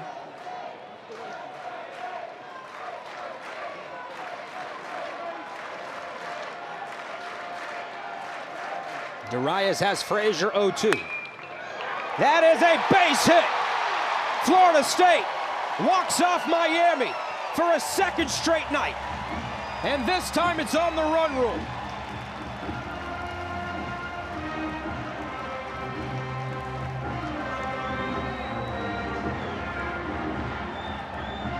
Actually, good piece of hitting right there, too, from Frazier. I'll be honest with you. He got a breaking ball down out of the zone, able to fight it, get it through the 4-hole, get that winning run in for his second hit of the inning. How about this Florida State team? Another ACC victory. That's 19 conference wins. They moved to 38-15 on the year.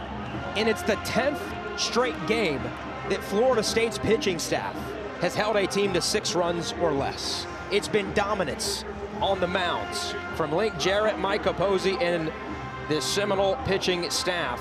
And tonight, the offense found its stride. Yeah, and with Bryson Moore going on the mound tomorrow, if he can feed off what he did against Clemson last weekend, they could be seeing 11 games straight. Miami falls to 35-17. 15-14 in the ACC. Seminoles will go for the sweep tomorrow against the Canes. And now Florida State has won 5 of the last 6 series against Miami. We're going to step aside. We'll have our player of the game. Believe it's Trey Beard. He'll be down on the field with Emily when we come back. Don't go anywhere.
Florida State clinches the series against Miami.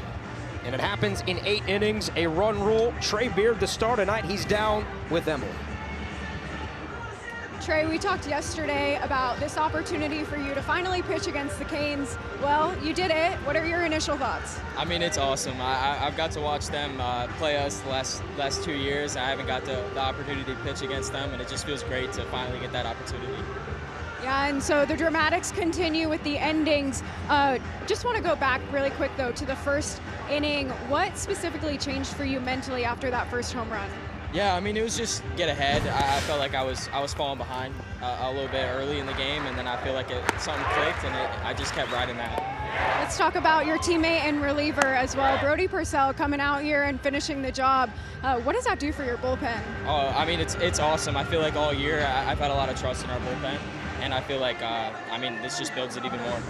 And as I mentioned, the dramatics continue, but you got the series win. What does a sweep tomorrow do for your team? Oh, it would set us up real nicely. I mean, it's an in-state rivalry. I think everyone's going for the sweep. It's gonna be a fun game tomorrow. Well, congratulations. Thank you. All right, Emily, good job. Trey Beard, phenomenal tonight. Chavez, 6 strong innings. He gets the quality start, gives up just 1 earned run. What stood out about Beard against the Canes? The fact that he started mixing in that cutter a little bit more than he's been throwing it. You're starting to see a trend here. Wes Mendez, now you're seeing it from Beard, and it changed everything he had tonight. He was able to get the fastball by guys, hit with the changeup like he always does, but adding that cutter in there, I think it set him apart. What impresses you most about this Seminole team? Grit.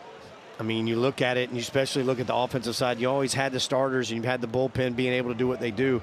Now the hitting's starting to come around. The defense is kind of where they need to be, where Link, I think, is happy what position players are where they're at. Now you're starting to swing the bats. Well, it's a Florida State team that wins yet another series against their rivals from Coral Gables. That's 5 of the last 6. And now the Seminoles, with 2 walk-off victories over Miami, have positioned themselves for a potential top 8 national seed discussion. Florida State Athletic Director, who's the chairman, was in our booth. We'll see how things go. Noles tomorrow looking for the sweep against Miami. 2 o'clock on a Saturday. We hope you'll join us back. For our entire crew, I want to say thanks for watching here on ACC Network Extra. Florida State takes care of Miami 11-1. For Emily Peters and Chris Chavez, Kirby Kander, and the entire control room, I'm Mario Masudi saying good night from Tallahassee. We'll talk to you tomorrow at 2 p.m.